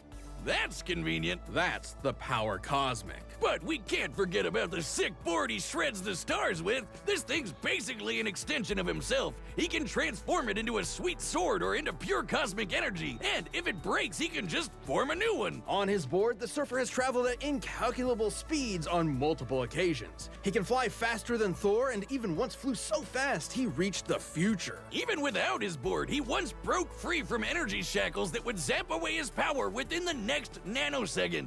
Gnarly, brah. He once outsurfed a wave of universal destruction. He had to surf out of all of existence as it was being torn apart. Now, I've seen some choice waves in my day, but if you ask me, that's one too best for watching on the beach with a brew. You're, hitting it real hard with all this surfing lingo. He's honestly not that kind of guy at all. Righteously disagree with you, dude. You are carving up my brainwaves into an A-frame swell that I just can't bail. I'm waxed, man, waxed. The Silver Surfer is a tragic figure who is always weighing his choices through every angle of morality. It is one of the worst NES games. I heard about it. I heard that his shit is pretty fucking ass. I've heard about it, believe it or not, I've heard about it. Like when he set out to destroy the new host of the Star Brand, an energy source that grants his wielders virtually infinite power, capable of wiping out all life on Earth. The Star Brand seems to choose a new unknowing host at random. Could be a good guy, could be the most evil person to ever exist. But despite that threat, the Surfer spared the new Star Brand once he found out she was carrying a child. He decided to bear the weight of any potential consequences on his own shoulders, instead of squashing any and all hope that the child would use that power for good. I get it! He's a righteous dude on a surfboard! Exactly. And in the Surfer's case, a keen sense of morality also comes with a keen sense of his surroundings in general. He can see enemies even when they're invisible, and can sense incoming threats, to the point where he can sense someone approaching even before they've left their own home. He can also absorb energy his opponents throw at him. Anything from psionic energy to a freaking star. The Surfer can even do it when he's on death's door. Hey Wiz, what do you think the doormat on death's door says? Probably like, knock 'em dead, right? What are you talking? Now, it does take a lot to get the Surfer to death's door. He's taken a blast from the Infinity Stones, survived being smashed into pieces, crashed into the Big Bang, and played catch with a star. He caught it and then threw it right back at that punk Deadpool. Ha! I hope you like a big ball of gas in your face, you tool! Reed Richards, the smartest man alive, has said that the Surfer is probably the most powerful being in all the galaxy. And even after years spent drifting through the galaxy, he's still built strong bonds, like with the Fantastic Four, the Defenders, and with people like Dawn Greenwood. But somehow, he always ends up alone in space, searching for answers, searching for beings that need his help, searching for something that could replace the home that he lost all those years ago. Only to be weighed down by the guilt of his servitude and the pain of his sacrifice, which was ultimately done in vain. Cause it doesn't seem to matter what the Surfer does. Zenn-La is destined for destruction. At this point, his home world has been destroyed 4 times over. Despite it all, this tragic hero still manages to take everything in stride as he surfs the stars and fights tirelessly to preserve every being's right to live. This episode is sponsored by Their own Protection. Plus, they'll with guns. They broker Alright, let's lock it in. Our predictions. I am going to go with Silver Surfer. What are y'all's? Yeah, let me know. I'm going with Silver Surfer, though. Death battle! This fucking ass, Odin bro. Valhalla Rising, now available on mobile and PC, exclusively.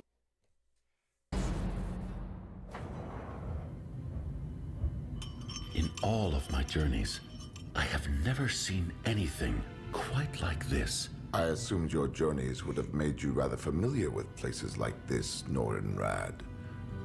Or should I say, Silver Surfer. Now, tell me why you have summoned me here. Enough!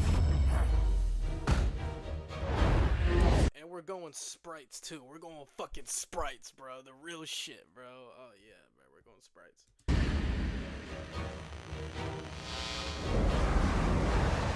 What are you hiding?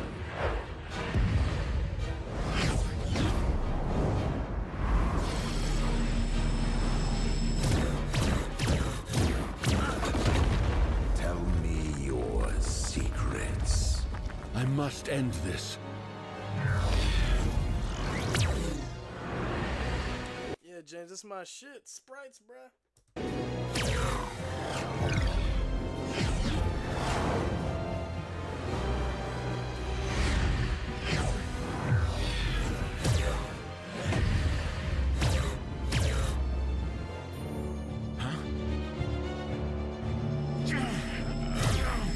There's no use in hiding. I can feel your presence.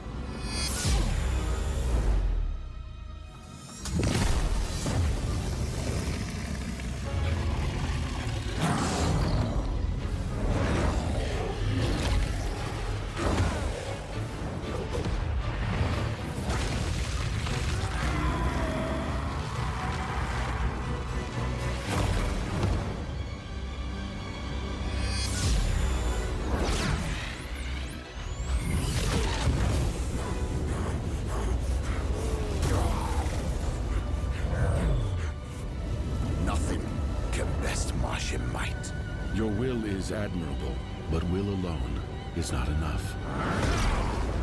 Feel the pain.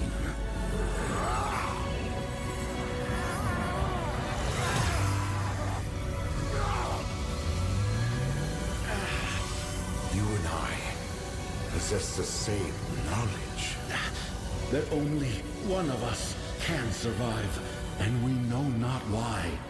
I hope you can live with the uncertainty.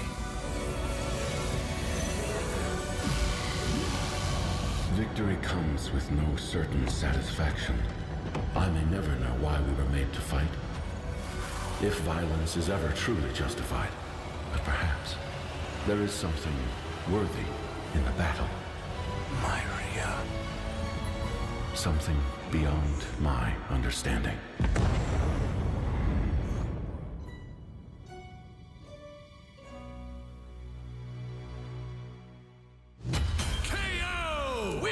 Yeah, alright. So far I'm 2-1. 2-1 on predictions. 2-1. Oh, that fight was okay. It was a lot of good storytelling though. Do I think it'll go that way? Probably not belt to ass like that, but I think it'll go somewhere similar to that. I think it'll be something similar to that, but yeah, no, this was good storytelling. This was really good storytelling. This is really good storytelling, for fucking sure. For sure, good storytelling. For sure. What other one can we watch? Let's go to playlists. Well, we can keep. Hey, what up, tags? We can keep having death battles be an occurrence. Be an occurrence for sure. Honestly, guys, I was thinking about streaming my gameplay only on Twitch, and streaming like my reactions and shit, other shit, like me talking or whatever on YouTube. Just so I don't have any buffers. You guys know what I mean? And obviously over time when I can get the money, I'll upgrade to equipment that lets me do both. But yeah, man, let me see. What can we watch? I want to do something that makes everybody invested. Down for that? Cool. So death battles, me doing other reactions or talking or whatever, that would be here on YouTube. My gameplay will be on my Twitch. My gameplays and stuff will be on my Twitch. I know, fall back on it, but I'm trying to be smart with it. You know what I mean? I'm trying to be smart with it. I've been a little too greedy trying to grow my Twitch and YouTube at the same exact time, and you know, all that shit. That's not fair. So Saturday and Sunday will be going on Twitch for my gameplay, only on Twitch, and then my death battles or wannabe podcast, whatever, it'll be here live on YouTube. Let me see. Actually, let's watch some. Just followed your Twitch. I appreciate you, tags. Let's watch some 1 Minute Melee, because 1 Minute Melees were more of my shit, because they were pretty straightforward.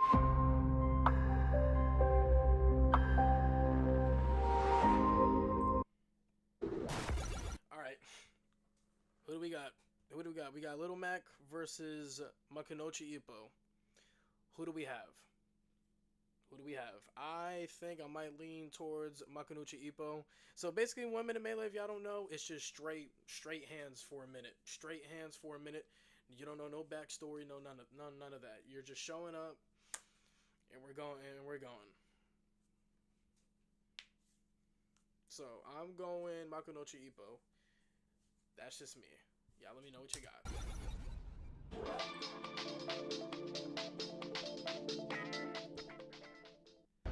Two fighters, no research, 60 seconds, 1 minute melee.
back 1-0-1.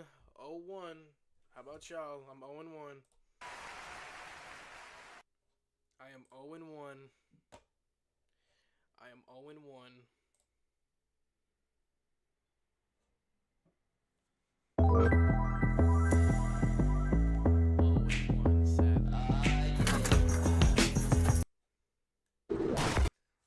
Alright, now next we got Green Arrow versus Hawkeye. Put your bets in the chat. Who are we going with? Who are y'all going with? I'm gonna go with Green Arrow. I think Green Arrow's a better fighter than Hawkeye. But y'all let me know who you got in the chat.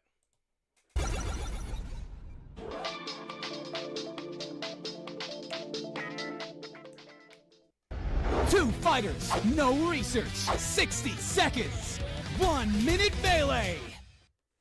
They was scrapping last round. Select your character.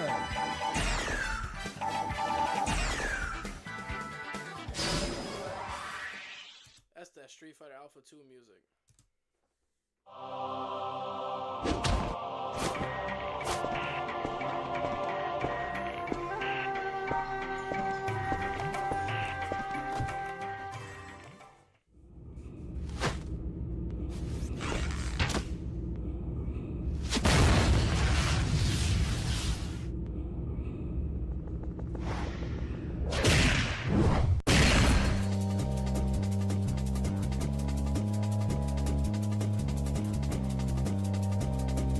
It all depends on your skill. Begin.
Alright.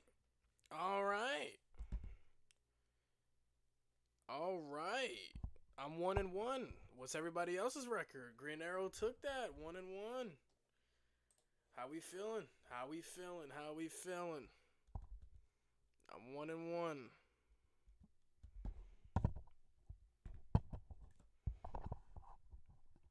Two-0. Okay, you guys are 2-0. 2-0. Alright, y'all 2-0.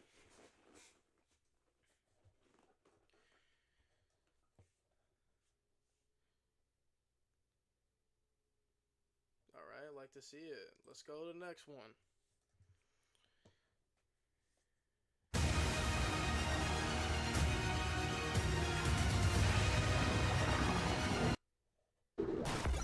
Alright, so here we got Master Hand versus Polygon Man. If you guys don't know Polygon Man, he is the final boss in PlayStation All-Stars.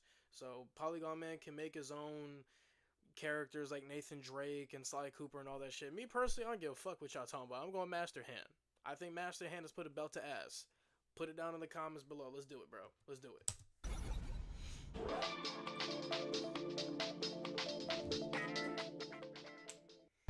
Two fighters, no research, 60 seconds, 1 minute melee.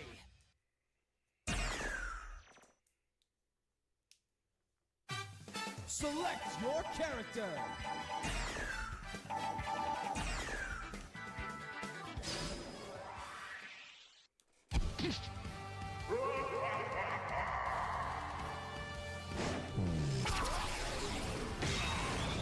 I've grown tired of your pathetic display. I consider this a role-playing game. Today you'll be playing You dare lay a hand on Belt your to ass, master? hopefully. Live and let die. Fuck. What? A valiant effort, but to no avail.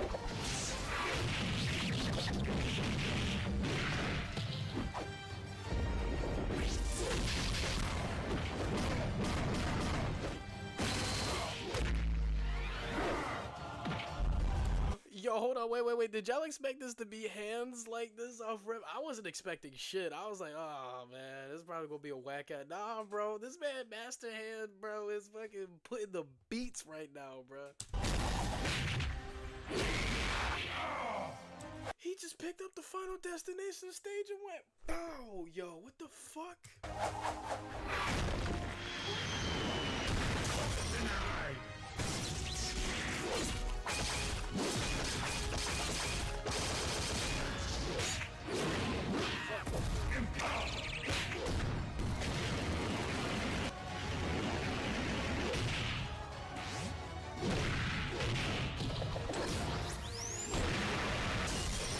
What? Impossible.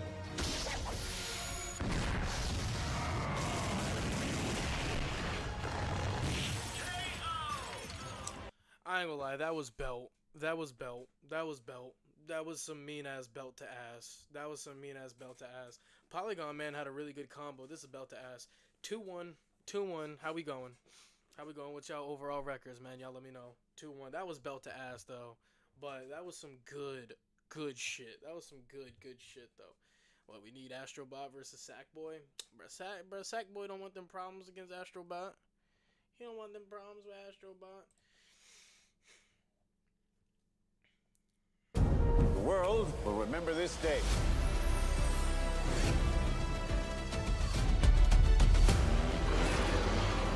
Why do they always go bigger?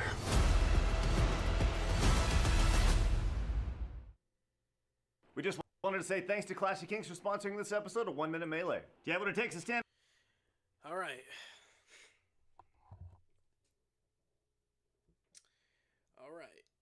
So now we got Bowser Jr. versus Metal Sonic. Me personally, I think I'm going with Metal Sonic. Shoot me all you want. But I believe your boy is going Metal Sonic. Also, do you guys like the layout? Is the layout good? Y'all vibing with this new layout?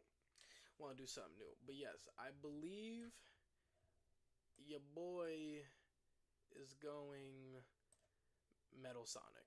So, yeah, alright, Metal Sonic. Let me actually put my volume up a little bit more.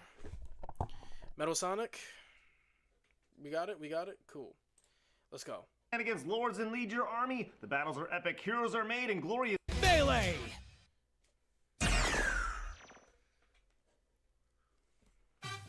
Select your character!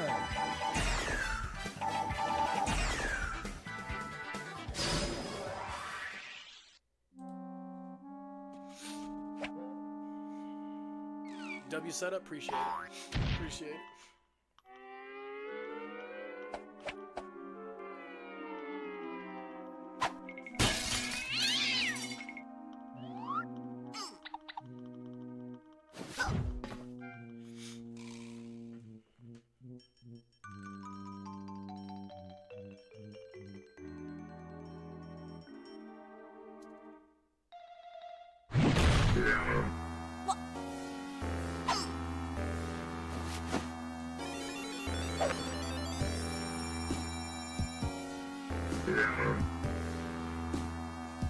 Come on, man. Let me see some.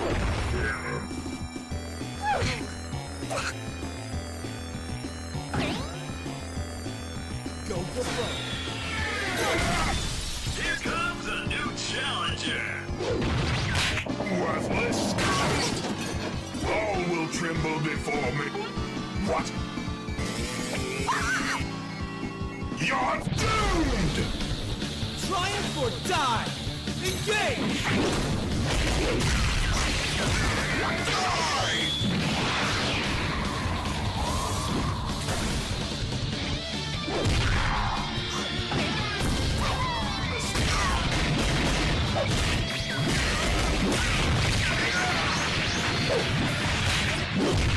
How is he surviving this?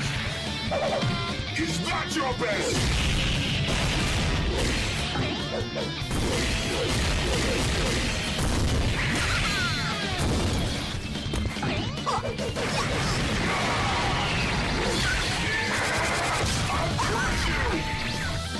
I let you live long enough.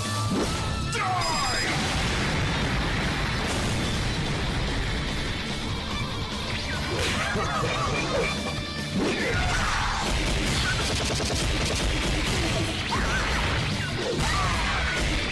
Taste my power! Yeah! I am the mightiest!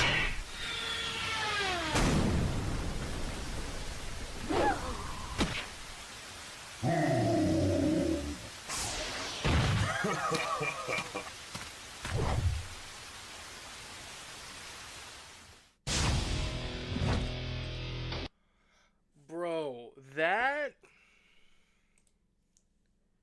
Dude, that was Belt. Damn, yeah, bro, that was Belt. That was worse than Master Hand at Polygon, man. That was that bad, bro.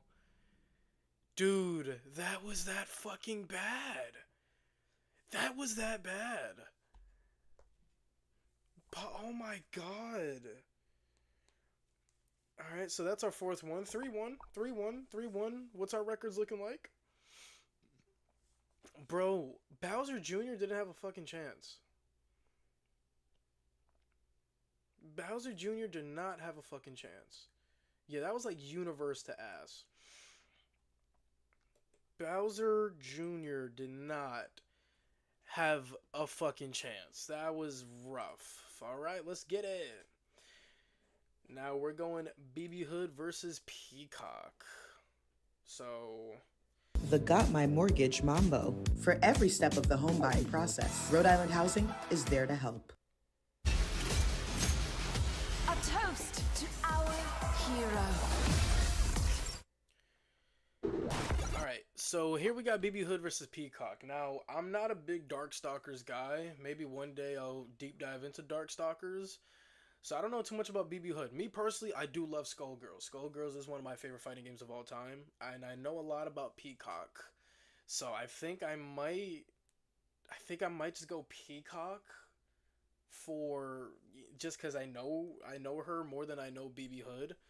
And Peacock is actually like, Peacock got some insane gadgets from her guitar to bombs to her hat, shooting out fucking lasers and shit.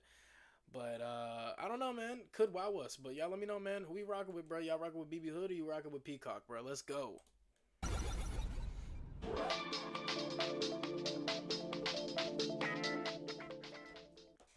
Two fighters, no research. 60 seconds.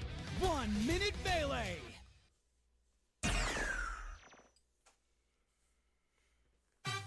Select your character. I appreciate it, James, in the 2 tags. I just seen it. Appreciate it. Bro, they fucking hated Bowser Jr.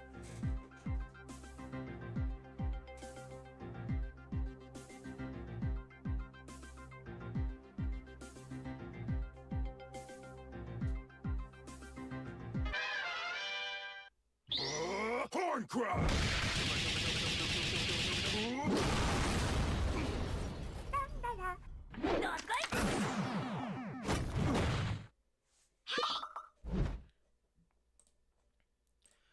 Calm down, hold on. So, BB Hood is killing Big Ben like that? She's killing Big Ben like that. That's crazy. This battle is about to explode.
Peacock ended it like that? Peacock ended it like that?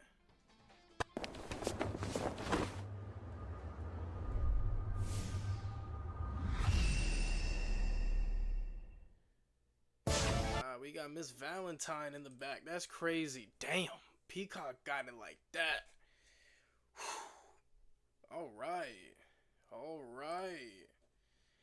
I'm 4-1, chat. How about y'all? How y'all, man? 4-1. 4-1. That's me. 4-1, 4-1. Cool. We'll go to 10. We'll go to 10. We'll go to 10. We'll go to 10. Then we can call it a stream. Yeah, let's go to the next one.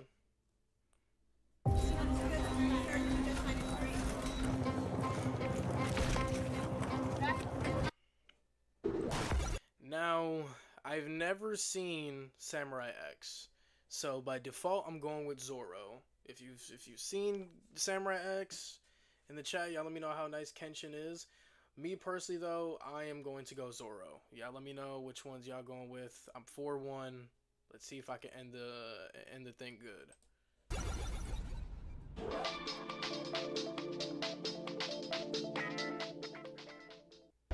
Two fighters, no research. 60 seconds.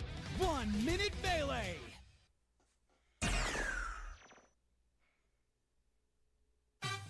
Select your character.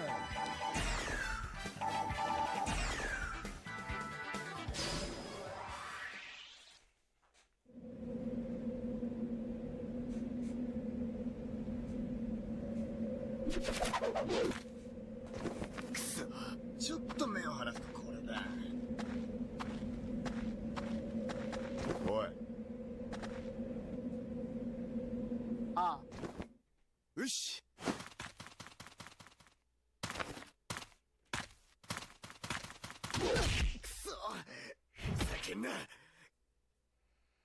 無用の戦いはできれば避けたいでござる。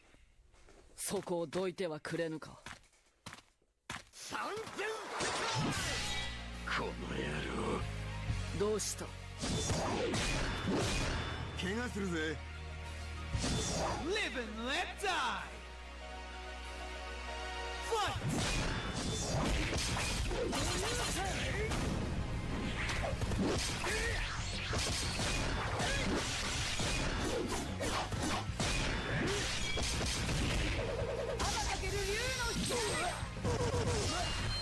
もう終わりにするんだい。お遊びは終わりだ。二刀流。濁り酒。今のうちだ。三刀流王騎。あの全世界。行くぞ。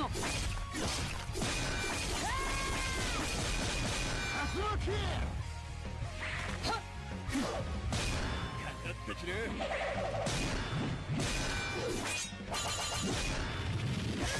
一刀流やい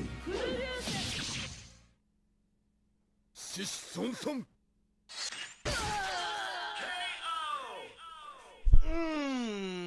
That's what I'm talking about, boy.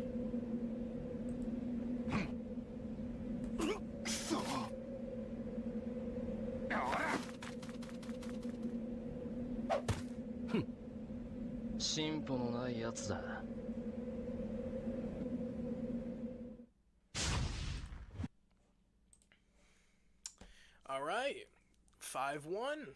Zoro won. Zoro won. 5-1. What's everybody's record? What's everybody's record? 5-1, bruh. I'm 5-1. 5-1. James, we're 5-1. 5-1. Here we go. This is a very tough one.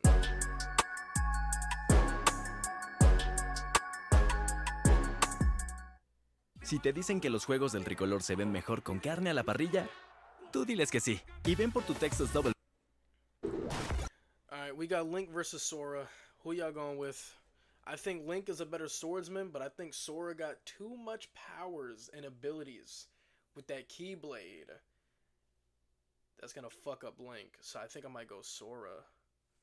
I might go Sora, bro. Who do y'all got, man? Y'all let me know in the comments, bro. Come on now.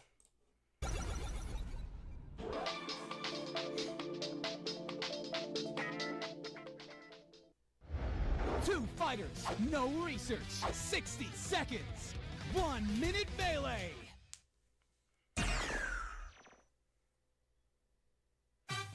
Select your character.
Oh, that's broken.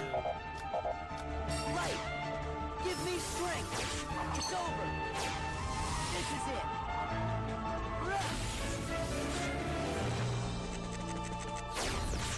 Let's go. Yeah.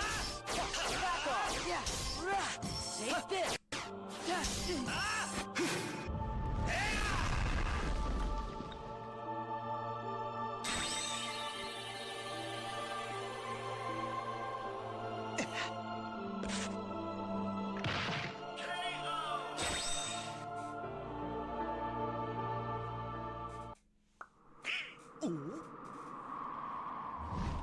Cook it.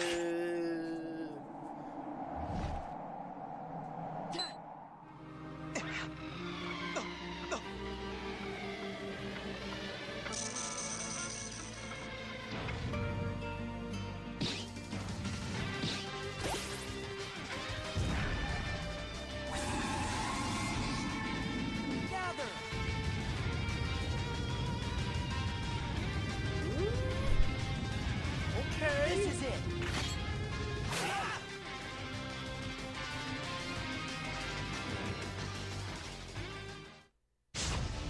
All right, 6-1. Update your records, chat. 6-1, 6-1. We got 3 more left to do.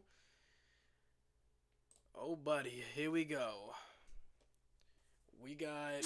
Solo agrégalo, lava y maravíllate. Huele unstoppable. Dance, dance to the rhythm, you know how it goes. Tick, tack, go! Alright, so we have Oni from Street Fighter, which is basically Akuma on crack, or Kenpachi from Bleach. Me personally, I think I'm gonna go with Kenpachi. I'm gonna go with Kenpachi from Bleach. Kenpachi is ridiculous. Even though Oni is also ridiculous, but I'm gonna go Kenpachi though. Yeah, tags. I'm going Kenpachi. You guys let me know. Let go.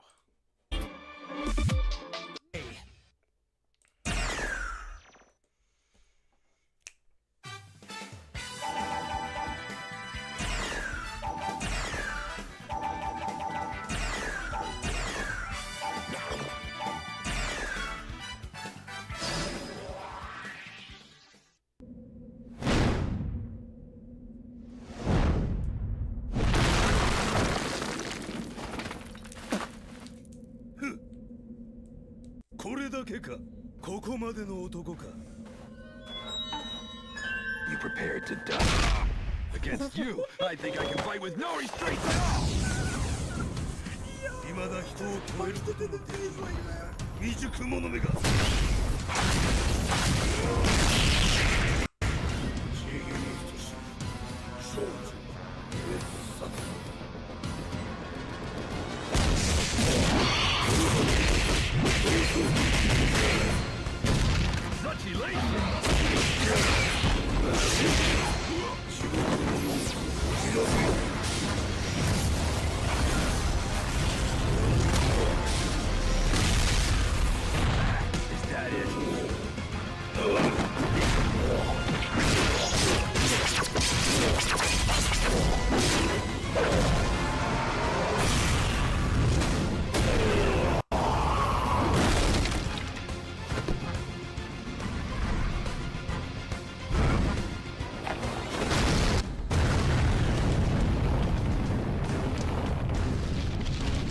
Good reaction. I'm gonna end it now.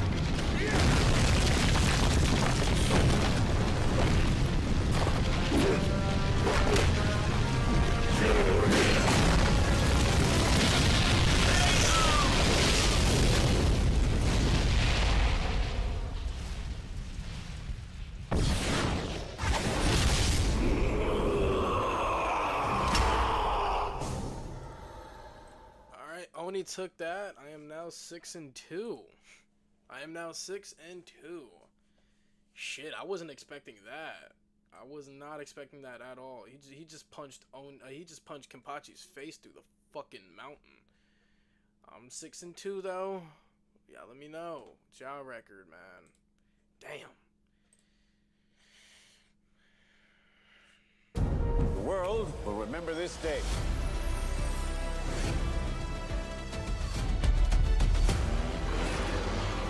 Why do they always go bigger?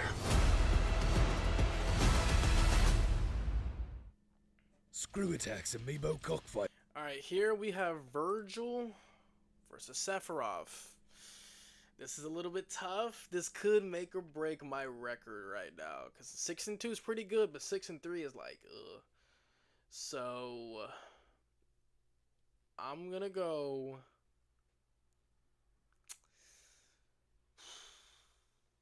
I think I'm gonna go with Virgil. You guys let me know who you guys going for. I think I'm gonna go with Virgil though, for sure. I think I'm going with Virgil.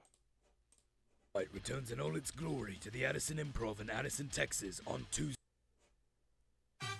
Select your character.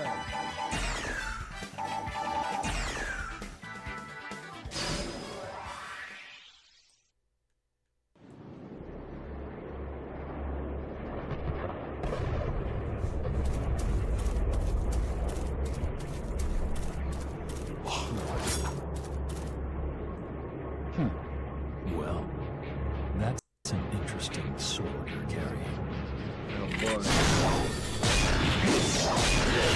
Impressive. This may be fun. Into the heat of battle. Go for it.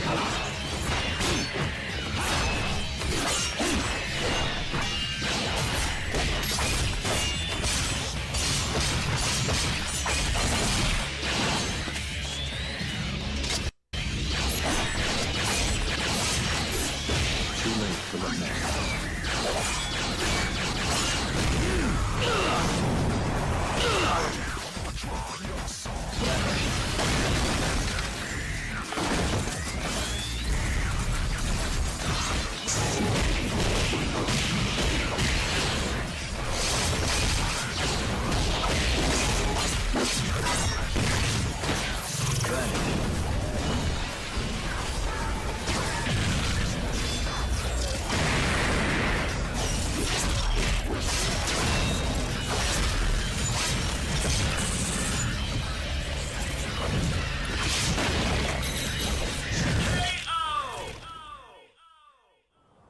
Rest in peace. I'll see you again. 7-2, Chad. 7-2. That was beast. That was fucking beast. That was fucking beast, chat. 7-2. 7-2, chat. That was awesome. That was a good fight. That was a good fight. That was a good fight. Here's our last one. Here is our last one.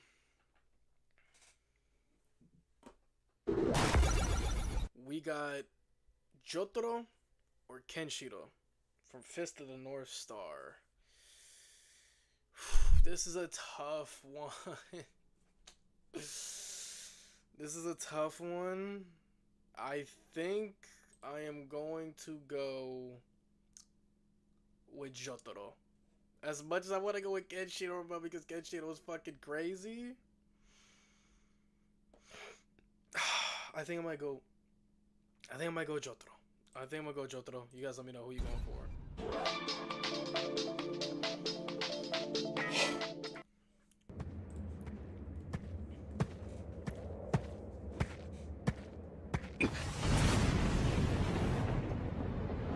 Dio got fucked.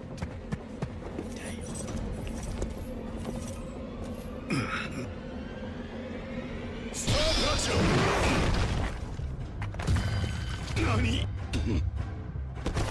血を吸って殺すと予告しようバカな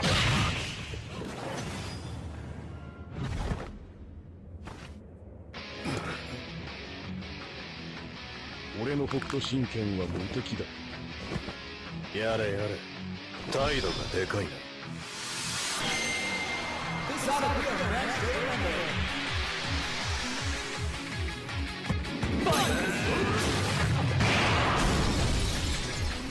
飛ぶのは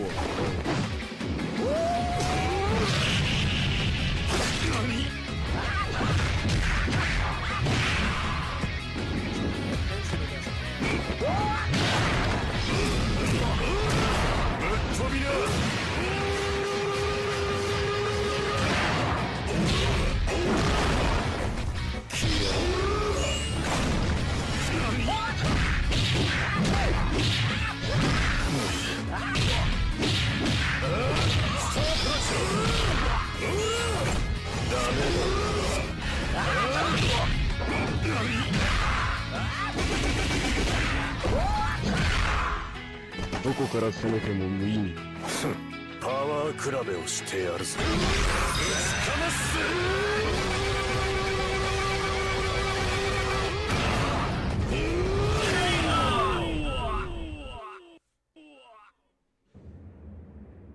バカな。確かに飛行をついたはず。ダメだね。しかし強敵だった。Alright, Jotaro won. I am 8-2. 8-2. I am 8-2. Jotaro won. I am 8-2. Wow, that was a good fight. That was a good fight. That was a good fight. I personally think 1 Minute Melee be having better fights than Death Battle. That's just me though. That's just me. That was awesome though. That was fun though, man. I think we're gonna try to end it here though. Damn, them JoJo guys are crazy. But I'm gonna end it off here. This was a fun stream, man. It was cool. It's nice to get back into my element because I ain't streamed in 2 weeks because of the accident. So that was fun, man. I had a good ass time. It was fun watching some death battles. Definitely gonna do it again. Gonna bring some more ideas for the YouTube. You know what I'm saying? But yeah, man, this was really fun. If you guys are new to the channel, make sure you guys subscribe to the channel because we're gonna do shit like this all the fucking time. So stay tuned. Follow the Twitch. All the socials are right there. I forgot to add the Twitch as well, so I have to do that. I have to update that to add the Twitch, but it's the same as the Twitch. The same as that. It's the same as that. So make sure you guys follow me on Twitch. We're gonna be gaming there Saturday and Sunday. So yeah, it's gonna be good. Nicktoons Unite. We're gonna whoop that ass. But with that being said, thank you guys so much for popping out. I love y'all, and I will see y'all next time. All right. Deuce.